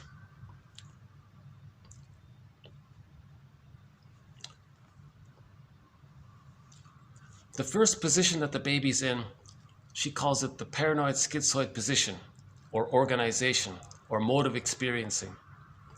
Okay. It's schizoid because the baby adopts the splitting mechanism. Okay, so it's schizoidal-like-ish because the baby adopts the splitting mechanism. The baby's engaged in a paranoid-ish like mode of experiencing or mode of operating or organization because his rage he projects onto the mother and says the mother's enraged at him. So that's paranoid-ish like. Right? The baby's enraged, but he denies it and says the mother's enraged. The baby one is angry and wants to bite and take in. He thinks, no, the outside one is angry and wants to bite and hurt him. So that's the paranoid-ish like quality of it. So the baby in the beginning is operating from the paranoid-ish like, schizoid-ish like, and paranoid-ish like mode of experiencing, mode of operating, organization or position. Okay, the paranoid schizoid organization. Schizoid because it is split. Okay, all good, all bad. Good breast, bad breast. And paranoid-ish like because the part of the mind characterized by his angry feelings is not experienced as part of the self, but is projected and experienced as coming from the mother. Right? So a major thread about the splitting mechanism. So the paranoid schizoid, or let's put it this way, the paranoid-ish like dash schizoidal-ish like mode of experiencing. This is an umbrella term that encapsulates the fact that the baby is engaged in the splitting, all good, all bad, bad breast, good breast. The baby's bonded to the bad breast, but he can't accept it, he denies it, he hallucinates a good breast. That's a splitting mechanism. In the fairy tale, it's goddess and demons seen as separate characters, but no, they're two aspects of the one mother that the baby can't accept. That's the splitting mechanism. Now his rage at the mother, he can't accept it, he puts it on to the mother and says the mother's enraged. The baby has an image of the mother as a monster that wants to hurt him. Okay, that's the paranoidish like quality. Now, because of the splitting, it's either or. That's the etiology of prejudice, us or them mentality, right? It's so the baby thinks in these from the emotionality of good breast, bad breast, goddess and demon in his imagining. So the baby's operating in his imagining as goddess and demon. If that's still frozen there, then that can later on lead to kind of us or them thinking, me good, you bad. People on this side of the street are good, people on that side of the street are bad. You just think in that way. It's an either or thing, all or nothing thinking. So the prejudiced personality comes from the splitting mechanism. Right? So the prejudiced personality comes from the paranoid-ish like schizoidal-ish like mode of experiencing that all babies experience in the first few weeks. Right? Now, when the baby's loved, it gets resolved and it moves on to the depressive position. That's healing, that's developing. The depressive position means the baby gets that the mother's loving and frustrating and he can tolerate the two sides. Now there's three-dimensionality, now there's emotional complexity. Emotional complexity. Emotional complexity does not exist in the split internal world.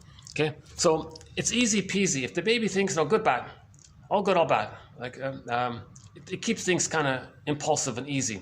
He doesn't have to think about things, doesn't have to think about their situation, their humanity. Okay, useful, not useful, good or bad. The baby's,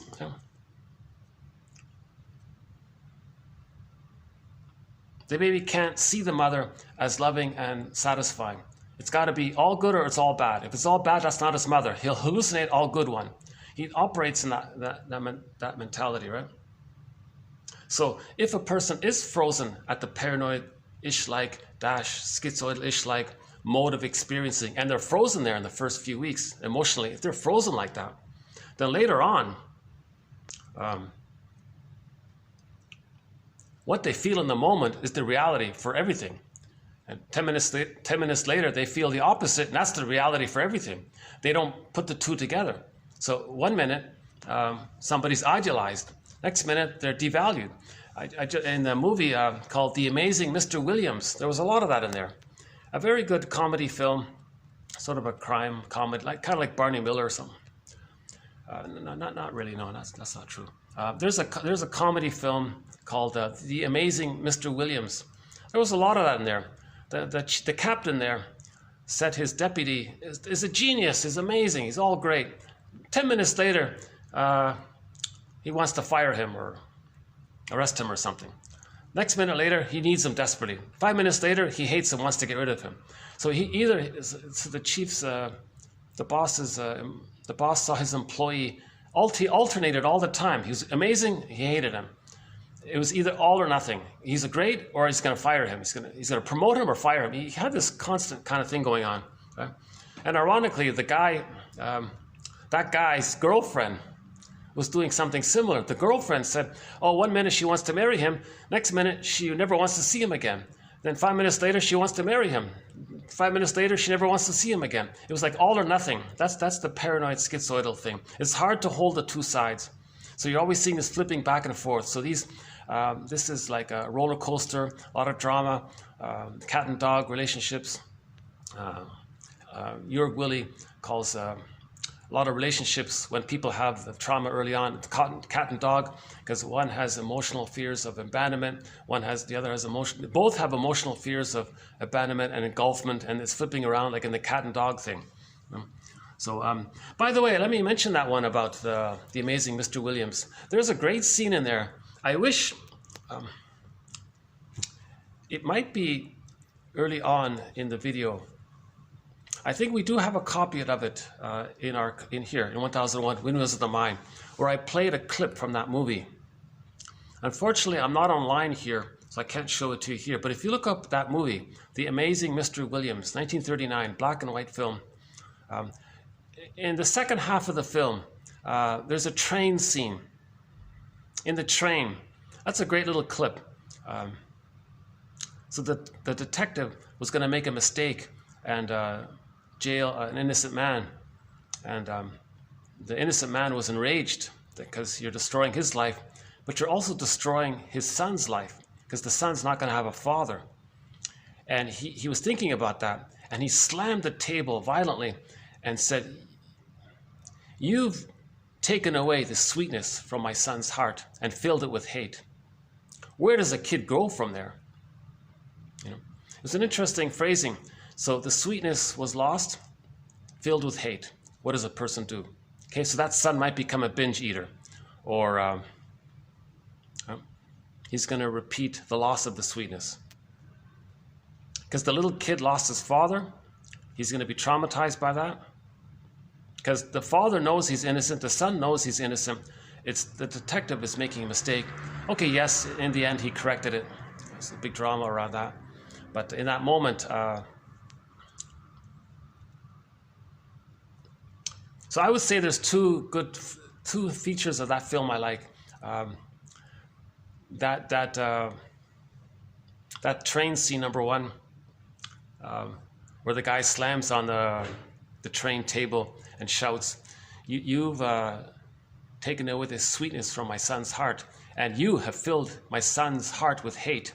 What's he going to do now?" And the father got very angry about this detective, about him and his mistake. You see, and it was interesting. It was interesting phrasing about the link between the loss of the sweetness, the love from the parents, and now there's filled with hate. So hate is in response to an unmet need. Hate only appears when the needs don't get met. So one of Marshall Rosenberg's axioms is hate is an expression of unmet needs. Just keep that in mind. If somebody's angry, well, there's an unmet need underneath it.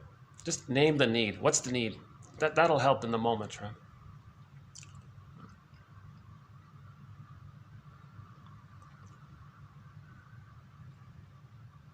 Yeah, so in the splitting mechanism, they believe that fully in the moment.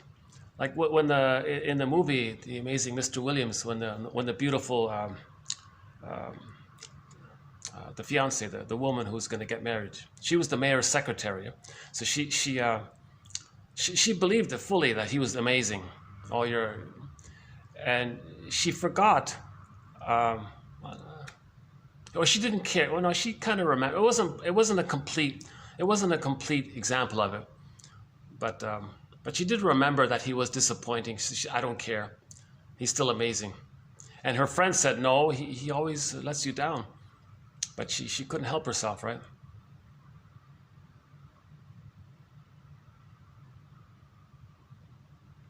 I guess the point I'm trying to make is if somebody strongly believes something one way, they may forget the other side of what they thought 5 minutes before or the day before. So we had a quote about a therapist who was very helpful to the client. Again and again, he was helpful. And the client said, this is amazing. I feel heard with you. This is really helpful. I've never had this experience before. This is really helpful. The next day, the next session, he made a mistake and he vilified him and said he's the evil and all this bad thing. And he didn't remember that the day before he thought well of him. It was either or. So we want to notice that if the mind is structured like this too much, we all have it under immense stress. We can all temporarily revert back to it. But some people are sort of stuck there and they're always thinking in this utilitarian, impulsive, judgmental way of, like the overstimulated amygdala. Useful. People with a narcissistic pattern do this. People with a narcissistic pattern, the bully pattern, they'll do this. Useful, fine. Not useful, don't need you. They have it like either or kind of thing. Because the baby's relating to the breast, that's a utilitarian kind of function. Just taking in, receiving. So later on, if he's fixated, others are symbolic breast. Well, if it's going to be useful, fine. He's entitled, so that's normal. From the baby's point of view that he's operating from, but if the breast is disappointing, well, who cares? Doesn't need it, because that's the monster that wants to eat him. So why would he care about a monster that wants to eat him, kind of thing? In his emotional dream world, fantasy world, he thinks unconsciously that the refusing material out there is harmful to him. So why would he care about that? So that's the splitting mechanism, right? That's called the paranoid schizoid organization, or mode of experiencing, or position or mode of operating. A huge topic. I can't summarize it here. Due to my limited sleep last night, I don't have the energy to try to do it justice here. But it is a topic. It's one of our threads. Melanie Klein's theory about the positions. It starts off with the paranoid schizoid position, splitting, projective identification, infantile megalomania, hocus pocus, double focus, identification with the aggressor, right? Controlling, the manic defenses, contempt, sour grapes. Now you want to control because you don't want to experience loss because the person can't grieve. So control is a defense against not feeling what a person would feel if they were to lose something. So they're always very controlling. Now the contempt is the sour grapes. Well, it didn't need you anyways. Now the pyrrhic victory is you always want to one up them. So cynicism is in there. Cynicism gratifies infantile megalomania. So a lot of these immature, infantile, quote unquote, primitive defense mechanisms that the little baby's brain, mini brain, my tiny brain adopts, it's in this wild area. Now, 4 to 5 months later, things start to calm down. The baby no longer needs to use splitting.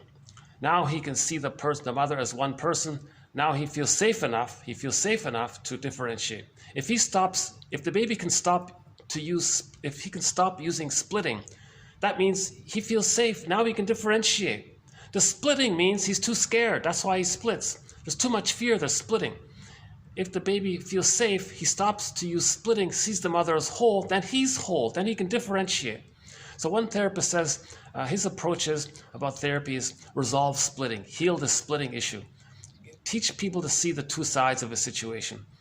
See the two sides of your parents. Like Bruce Springsteen said in his song Independence Day, when he sang it in Toronto, his song introduction there. See the two sides, blessings and curses with your parents.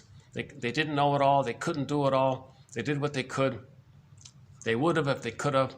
They were trapped in their dilemma. They tried their best anyways, and they dealt with their pain the best way they could. You want to see the fullness of the parents. That helps to see the two sides. So again, forgive your parents by seeing the two sides of them. Then you heal. Then you differentiate. When you see the two sides of your parents, you see the two sides. Then you can differentiate if you see them as whole. If you see your mother or father as split, either goddess or demon mentality, you can't differentiate. If you idealize your mother, put her on a pedestal, she's the world's greatest mom that ever existed in all of humanity. If you have some kind of mother worship thing like that, that's a reaction formation that the truth is the opposite. You were very pained by her. And you're using a splitting mechanism, then you can't leave her.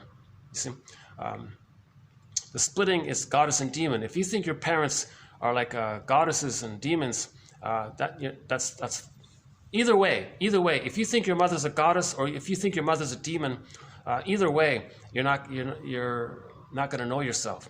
You can only know yourself if you see the mother as a flawed, ordinary, wounded woman, confused, wounded woman.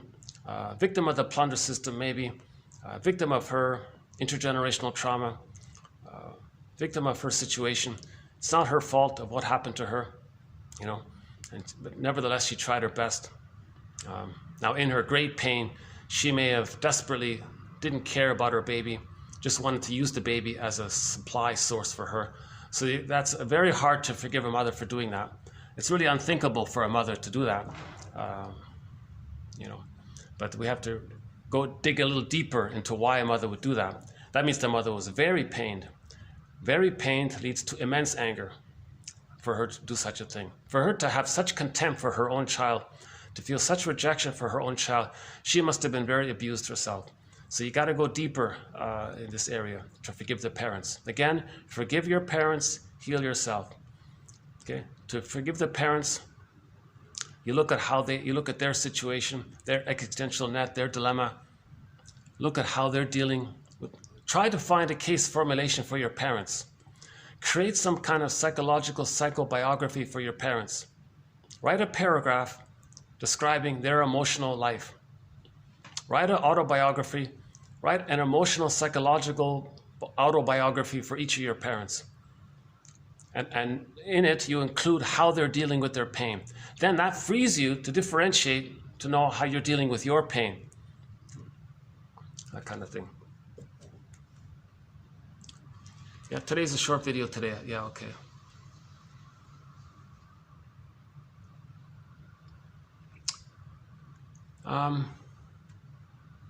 Okay, let's pick another song here.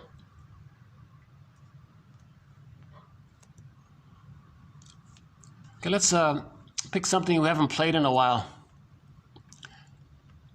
What about Nusrat Fateh Ali Khan? My Comfort Remains. How about this one?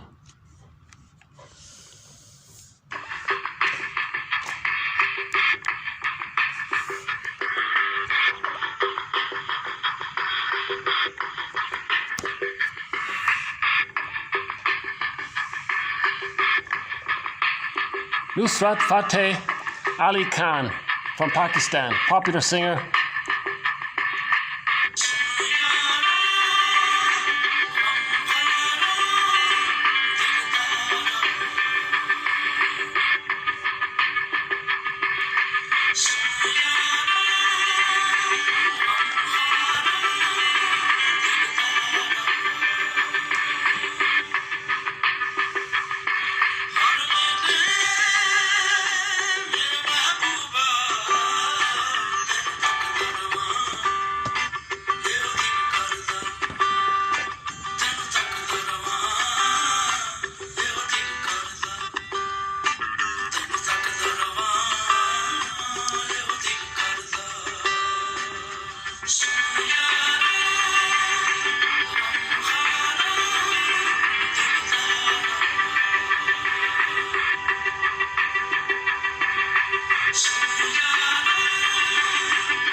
Nusrat.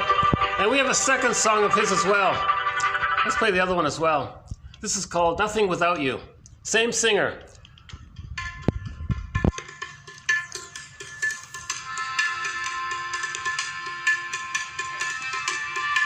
Typical love song, right? Falling in love, I'm nothing without you. That's a classic kind of thing to say when you fall in love with someone.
Oh, we got a screen here.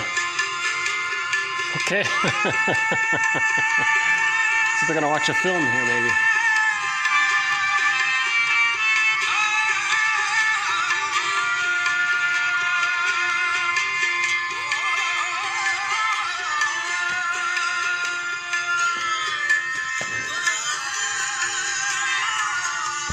So in our soundtrack to 1001 Windmills of the Mind, we've got songs from. I'm trying to get songs from all around the world to convey the commonality that we all have the same brain operations. We all use the same defense mechanisms. You know, we all respond to trauma in similar ways. Yes, everyone has a unique combination, but it's all common. Like the Scorpion song says, we all live under the same sun because we live as one. We're all one. We're all the same. We're all the same species, Homo sapiens, right? Homo naturalis. We're traumatized. That's called Homo economicus. So we're all traumatized versions of ourselves. So the idea is to recognize this trauma. Okay? Interpersonal. It's mostly interpersonal with the mother. Relational, developmental. It's called a strain trauma. And when there's trauma, we repeat to see if we can undo it. If we just be aware of that, that's huge. There's a lot of compassion and understanding for ourselves and others once we recognize that our lives are about trying to undo and try to resolve that trauma. For example, in the falling in love, somebody reminds you of the mother. You fantasize that they're going to be the good mother that should have been there in the past. See? It doesn't work, hence you repeated the original disappointment. Emotional eating, same thing. The feeding was pain.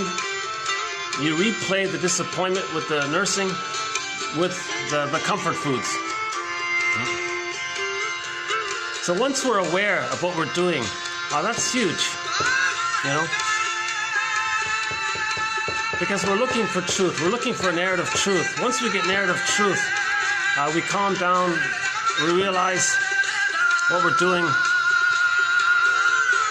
as opposed to just blindly in reactive mode in the paranoid schizoid experiencing. So the goal of therapy is to move from the paranoid schizoid mode, if someone is stuck there primarily, and graduate to the depressive position.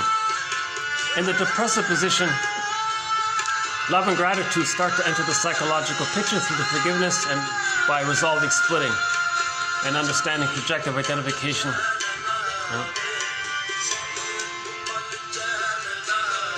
Great song here, yeah.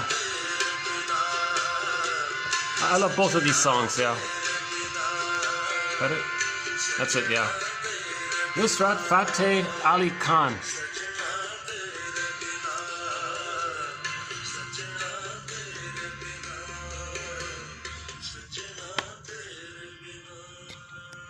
Yeah, there's the name there. Nusrat Fateh Ali Khan.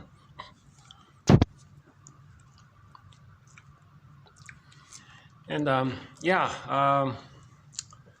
I ultimately, like, I've got Ziana Zain from Malaysia. We've got Na Ying sings in Mandarin, and Fei Wong sings in Cantonese and Mandarin, actually. And we've got singers from indigenous languages. So we got German singers, and it's mostly English, but we'll see if we can add some singers from around the world. Oh, we played a Gambia from Gambia. We played a song from her. Oh, that was just an instrumental. Yeah, Reflections. We played a song called Reflections recently from the singer Sona Japarte from Gambia. What else do we have so far? Oh yeah, from Sweden. Oh no, she sings in English, right? Oh, from Turkey. We got one guy. That's an instrumental, right? Oh no, we've got some Turkish songs in here. Yeah, we've got a few songs from Turkey. Devram Kaya, Great singer. Devram Kaya, oh my God, great singer.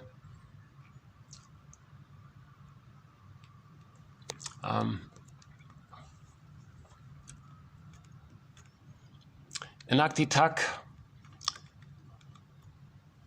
Migmagi, yeah. We have only one French song, yeah.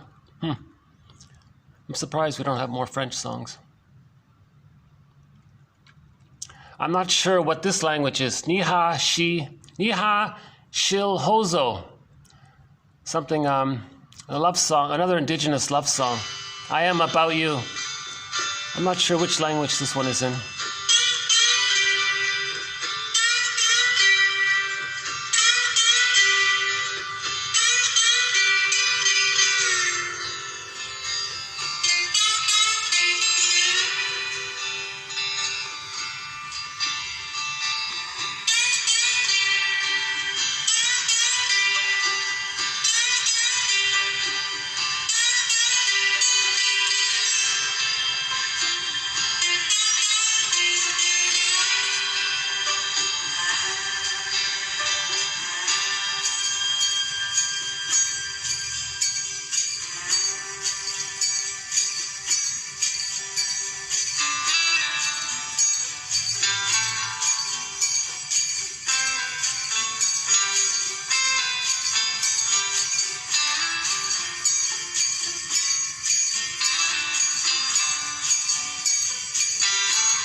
Oh yeah, we got a couple of Arabic songs in here. So we've got Arabic, Urdu,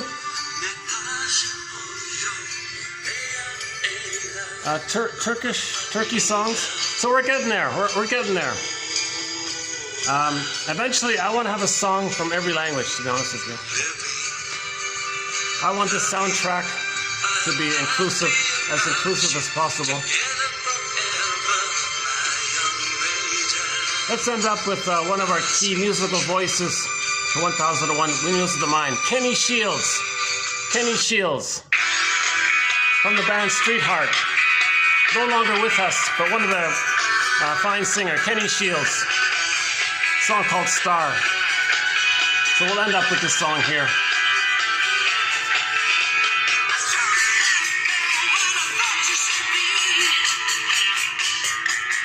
I'm just playing it back. How's the lighting here if I walk around? Oh, hi there, hi there. I'll be leaving in just a minute. Just 2 more minutes, yeah? Okay, thanks, yeah. Oh, the staff came in here. Okay. Good timing here. So yeah, we'll add more quotes to our various threads here. I gotta confess, I was hesitant. That case formulation one needs some updates. I'm eager myself to learn about that topic.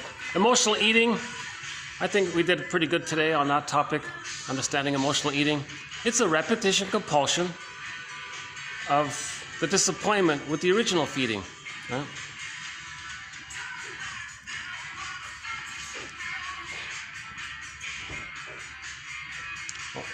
Oh, we're okay? All right.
Okay, this hymn saying I love you is probably a transference love. Most songs that talk about love, they're talking about transference love. Again, TQ 2435-9, this topic about transference love. So when this song ends, I'll hit the stop button.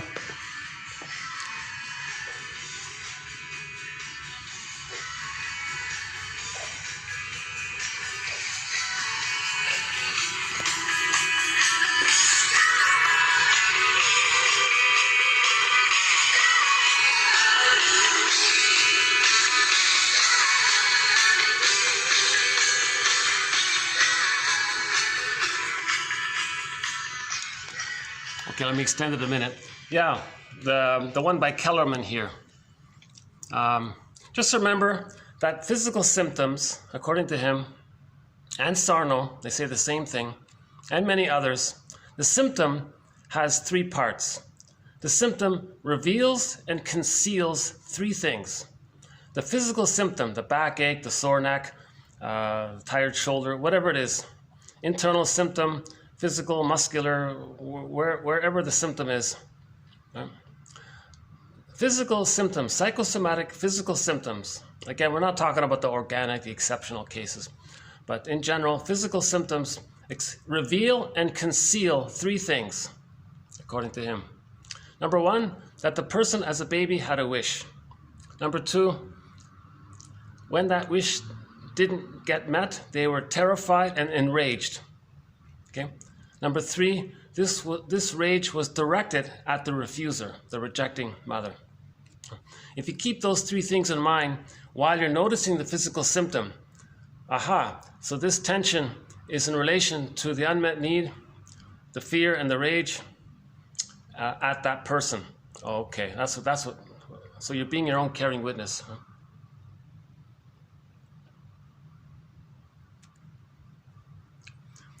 I don't recommend buying the whole book because it's just basically like a little short essay, like a magazine essay, but he's got it in a whole little book, so it's a little overpriced. But that's sort of the main idea, that notice the wish, that there's anger around how that wish didn't get met. First the fear, then the anger. They're linked because first you feel the fear, but it's just so overwhelmed, then it clicks over to the anger. But the anger is towards a person, so name that person, whoever it was. And then part 4 is, well, you want to do something about it. You want to talk about it. You want to call your friend, talk about it. Do some research about it. Read Sarno's books. Developing a psychodynamic case formulation is something like connecting the dots, creating a coherent and sequential story of the person's inner life, demonstrating how his inner conflicts and his inner life is related to his major life events, losses, his relationships, his choices, his decisions, etc. So this happened, he felt this, and that's why he does this. Okay, so this happened, he felt that, and that's why he does this. Something like that. Huh? A case formulation may generally be defined as, quote, a hypothesis about the causes, precipitants. What's the precipitating factor? What's the trigger, in other words? What's the trigger in the moment? In the moment, there's a trigger, the precipitant. And the maintaining influences, the secondary gain. He gets a secondary gain, right? The secondary gain is he's still connected to the mother. So he gets a secondary gain. He doesn't have to grow up. He doesn't have to face the pain of growing up. So that comfort of not facing the anxiety of needing to grow up, there's a secondary gain. He preserves his narcissism. He preserves his dependency needs. He doesn't have to grow up. That's the secondary benefit. Right? But there's a huge cost that way, right?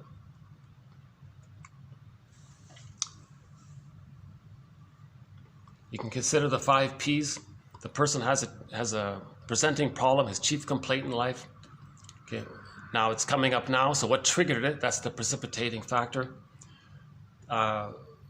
perpetuating factors. Why does this thing keep going on and on? So that's the repetition compulsion, the perpetuation, right? The perpetuation, that's the repetition compulsion. Now he's predisposed to it because he's doing it over and over again. So he's predisposed to it because that's the thing he's trying to master. And the pain around it is he protects himself from awareness of it, so he denies it and masks it over it with a rationalization. So the 5 Ps are helpful. A case formulation attempts to capture what is unique to the person. So it's unique. So everyone has a unique case formulation, psychodynamic formulation. Everybody has their own autobiography, psycho-autobiography. Psycho-autobiography, put it that way, right? One about the positions and one about the schemas. I think the main schema is that unconscious guilt. The schema. Another one is, do I have to give up me to be loved by you? Title of a self-help book by Margaret Paul. The title of the book is, do I have to give up me to be loved by you? That's a schema. That's a belief. The baby has to give himself up for the attachment. Love means attachment for the baby. So to get the attachment, even though it's a pained attachment, a failed attachment, a disorganized attachment, a malattachment, a chaotic attachment, it's some attachment, some connection. The baby's looking for some kind of connection. In our thread on crime, one of the quotes is, it's an attempt to get a fantasy connection. It's an attempt to get a fantasy response from the mother. So the baby has to connect somehow. The crime one, that quote by Burglar implies there was like no connection at all. So he's still trying to get the connection through the crime activity by projecting the rejecting mother outwardly, hoping to get a response. Interesting quote by Edmund Burglar, one of our mentors, Edmund Burglar, key mentor here. Oh yeah, do I have to give up me to be loved by you? That's a false belief. That belief helps the child in the area of him thinking he's going to save the mother because the baby thinks he creates everything. It's all about him. He makes everything happen. He's the little God. The whole universe is him. He thinks it's all him. So he's going to fix this. He wants to fix the problem in his life. So he wants to save the parent, heal the parent. Morton Keeson describes it as protecting the parent because the mother was uncomfortable with the baby's feelings and needs. So the baby's protecting the parent. So if you're protecting the parent, he implies that you're comforting her, saving her, helping her, fixing her, making her be a good mother. That's the false belief. Frozen, stuck. The memory is the inner critic. Did it work? Did you save your mother? No. So later on, the person wants to do something. The person wants to be happy. The inner critic says, "Hey, wait a minute. You can't be happy." Well, why not? You didn't. Did you save the mother? No, I didn't. Oh, there you go. You're guilty. So because of it's called unconscious guilt. Hidden crime. The title of one pocketbook used to be called Hidden Guilt. That book called Hidden Guilt used to be called Invisible Crime. The baby thinks he committed some kind of invisible crime. He didn't. That's nonsense. No baby's born guilty. That's nonsense. He just believes he's guilty. He believes he's flawed because he didn't save the mother. He had the false belief that it's all about him. That's all it is. Simple as that, right? So that's a schema, thinking he's got to save the mother. To know himself, he's got to heal the mother. That's an impossible scenario he created for himself. That's an impossible scenario. He doesn't have to save the mother, but he created an impossible scenario. In other words, he thinks unconsciously that if he's going to be happy and know himself, first he's got to save the mother and make her happy. That's impossible. No baby can magically convert the mother into being who she would have been had she had a mother that loved her. No baby can make that happen. No baby can invent a time machine, send the mother back into the nursery, the baby goes along, instructs the grandmother to say, look, do it right. The baby can't do all this, So that's a huge schema. Schema means these existential conclusions. A huge existential conclusion. Keeson summarizes it by saying dysfunction equals protecting the mother. Meaning dysfunction means being loyal meaning you're loyal means you're loyal because you still need her love, but you're loyal because to get her love, you got to save her and fix her. So dysfunction equals trying to fix the mother. Every time a person engages in emotional eating, they're actually trying to see if they can magically have a good mother. Why? Because they're being loyal to her. Being loyal to her is an attempt to please her and fix her and save her. It's nonsense, right? Now, related to it is it's selfish because the person can't manage his anxiety anymore because the mother never taught him. The mother never soothed the baby's anxiety. So the person does have to deal with his anxiety. Now, if he doesn't have the self-knowledge to do it, he's going to do something. So there's two parts to emotional eating. One is sort of the practical, immediate element of he's got to calm down his anxiety. But the deeper element is he's loyal to the mother, he's attached to her, he's saving her, he's loyal to the script with her, that kind of thing. So this issue of schemas is important. It's one of our threads, this topic of schemas. About 2 weeks ago, we did two or three videos on schemas. I gotta confess, the past 4 months, the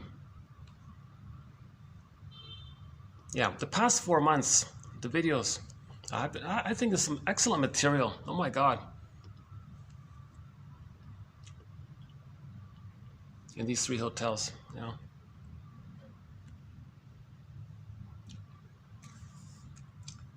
Anything else here? Still have a few minutes here, yeah.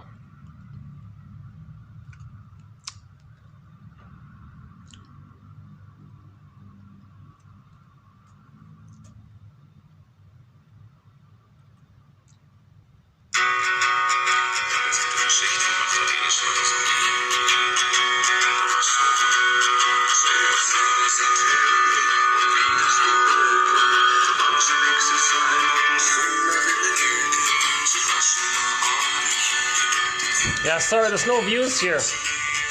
I really can't show you much. I love doing these videos outdoors, but it's hard to do, huh?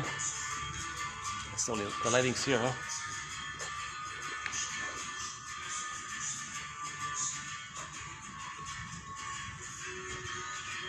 Okay, sit here. How about here? Conclude here a little bit. That song in the background you're hearing is from a band named Wooljager, W-O-J-A-G-E-R,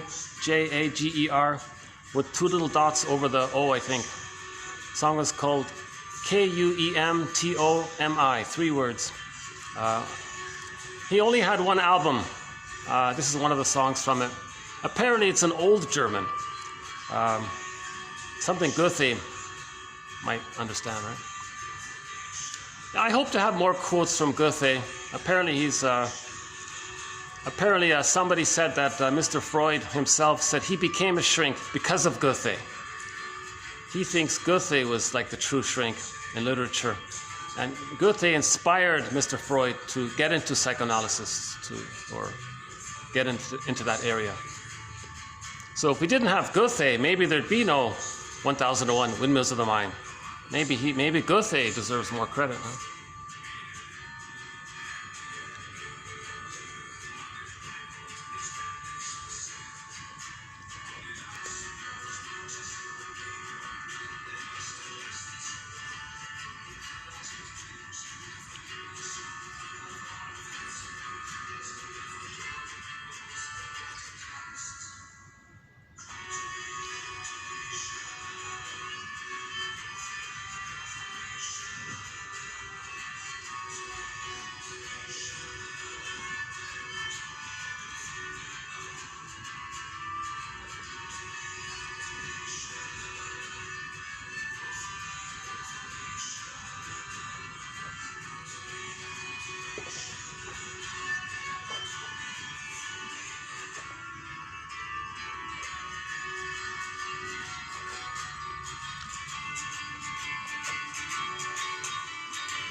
Yeah, so for the price of one of these things, for a coffee, one can get the complete collection of 1001 Windmills of the Mind.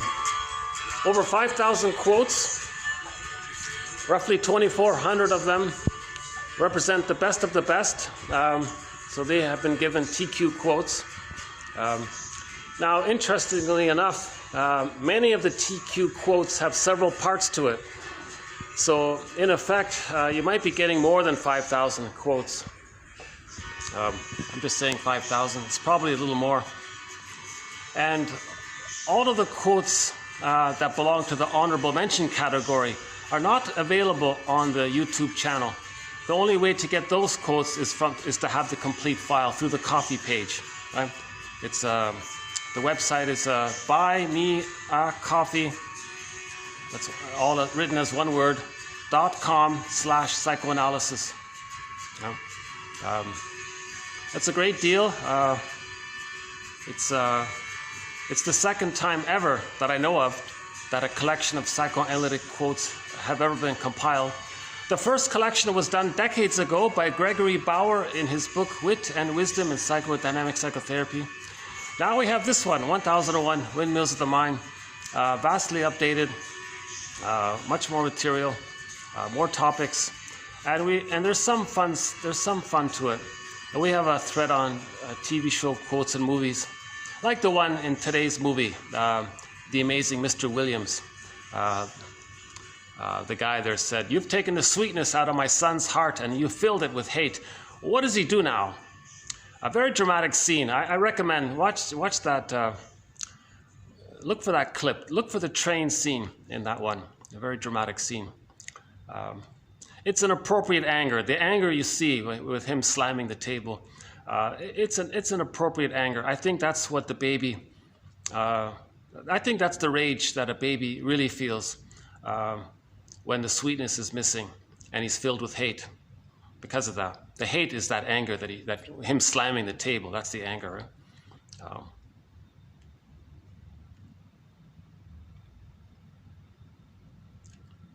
Well, I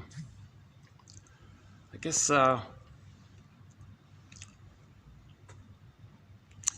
wondering if there are any other final concluding thoughts I can make here.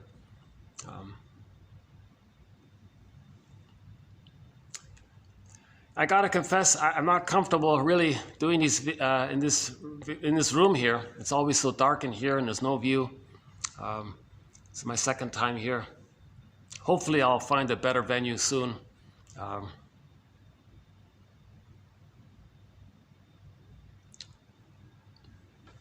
What else? Anything else?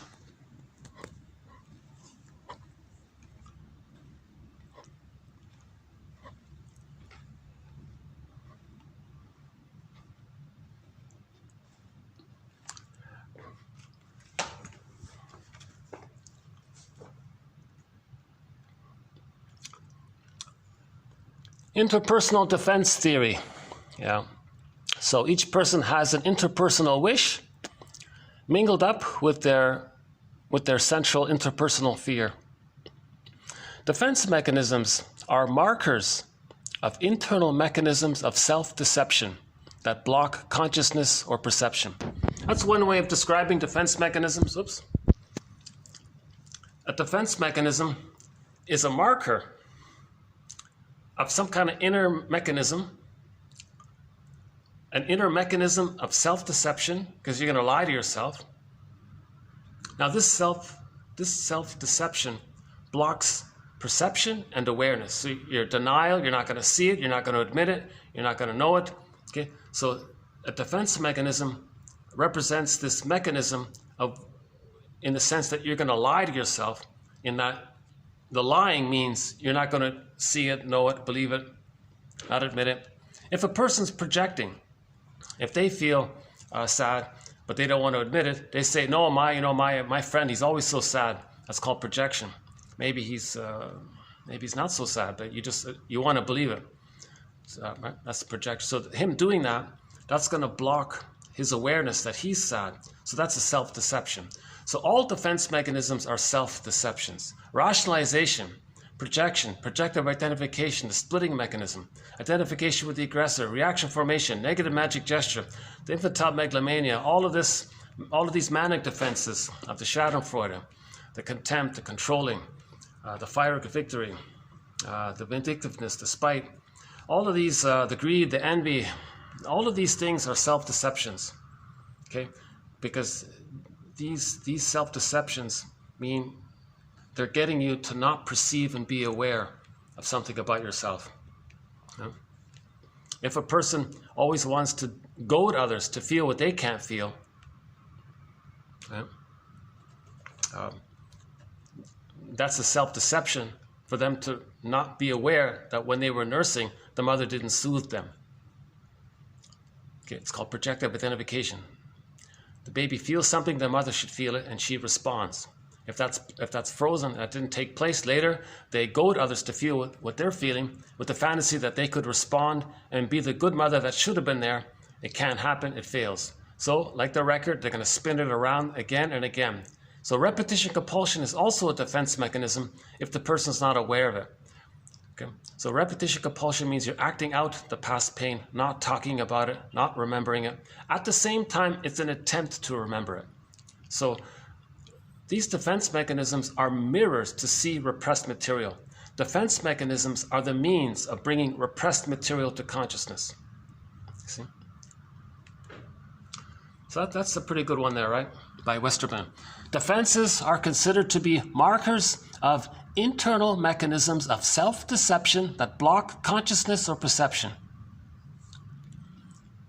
Okay, so we're not aware that we as a baby had a wish. We're not aware that we were angry at the mother. See? And then the body, it shows in the body. So the physical symptom blocks awareness of those three things: the wish, the anger, and to whom it was at.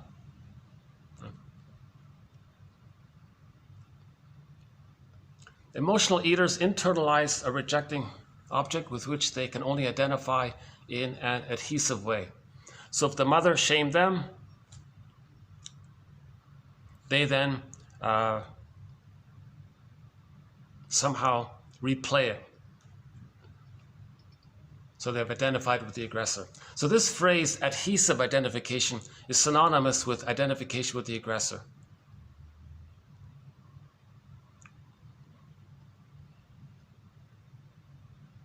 So the client said, you're behaving in a way to make me feel, to make me know how you felt as a child, and you're showing me what kind of mother you had.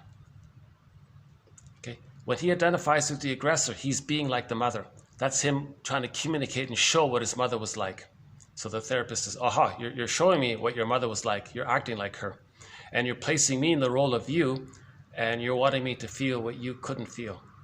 See, that's the reenactment. He's replaying it. All of this reenactment and replaying is to make us conscious. Marion Woodman, yeah. The need for the good mother, you put it onto the cookie. Now you eat the cookie because that's a replay of when you were nursing, the baby wanted to take in the milk. It didn't happen properly, so the cookie is also an improper effort, but it's a replay again and a repetition compulsion again and again. And the goddess issue is that the baby needed to fantasize that there was a goddess. But there was no goddess. So that continues by putting the goddess onto the cookie. So in the unconscious fantasy, the cookie is a goddess, and you want to take in the goddess. Okay?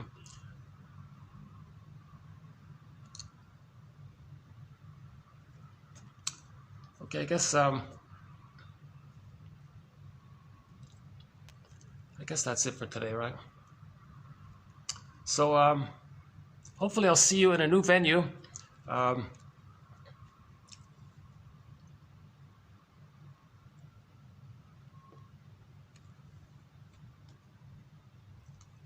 In the meantime, TQ 2435 to 9, 2435 to 2439 about falling in love. And then follow that up with the song, What a Fool Believes by the Doobie Brothers, huh?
but I think she kind of, I couldn't get into it. And other big names have covered this song. But the only cover rendition of this song that I found was this one here by HFCC. It's sort of sped up a little bit. Young guy singing it, but he sings it very clearly.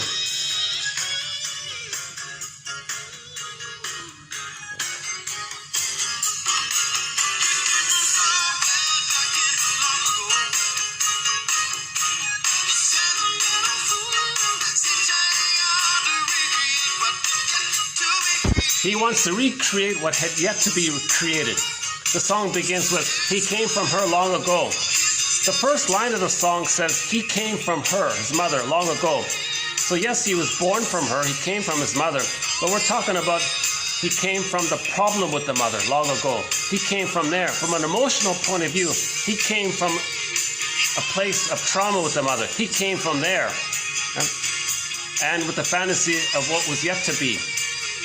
That fantasy puts on the girl. What a fool believes. That girl cannot be the mother that should have been there. She arises. The woman apologizes. He has pathological nostalgia. Pathological nostalgia. The man with this immense fantasy can't mourn. You see, he can't mourn. Falling in love is a symptom of being unable to mourn. Falling in love means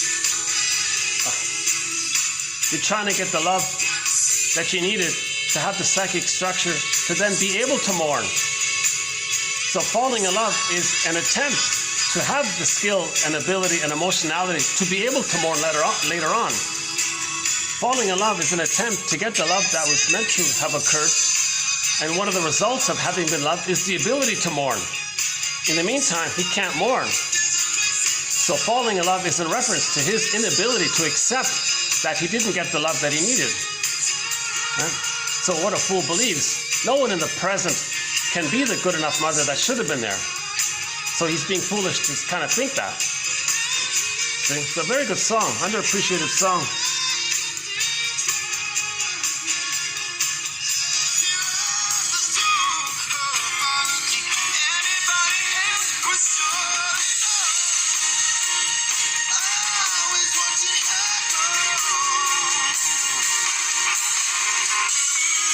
So again, 24, 35 to 9. Read those quotes.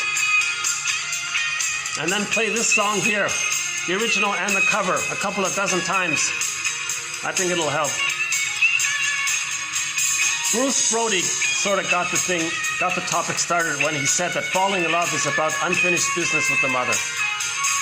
And he said to the girl, look, I know you're not my mother, but I'm going to emotionally relate to you as if you were my disappointing mother, because I have unfinished business with her. I'm going to see her onto you and get the finish and process the pain with her and get a better outcome. And I have a fantasy that you're going to change your ways and be the good mother that should have been there. And the woman says, whoa, dude, you're putting a lot of pressure on me. I can't do all this. I can't invent a time machine, take us back to the nursery, give you what you needed. You're expecting way too much. Right? So, what a fool believes in such a thing. But his fantasy is a mirror to see that he can't accept the loss of him not getting the love that he needed. Now, the falling in love recreates the symbiosis. That's a clue that he didn't get his symbiotic needs met. Remember at the beginning of this video, all babies need the extended paradise. The paradise cannot be lost too early. The paradise can be lost at the age of 4 to 5 months. Then the paradise is meant to be lost. If the baby didn't get the paradise, they're going to search for it for the rest of their lives via emotional eating, via falling in love, and so on. Anybody who still recreates the symbiosis, that's a mirror to know that the mother failed them. The greatest hurt of all, mother failed us. Okay, I'll see you in the next video. Thanks very much. Bye for now.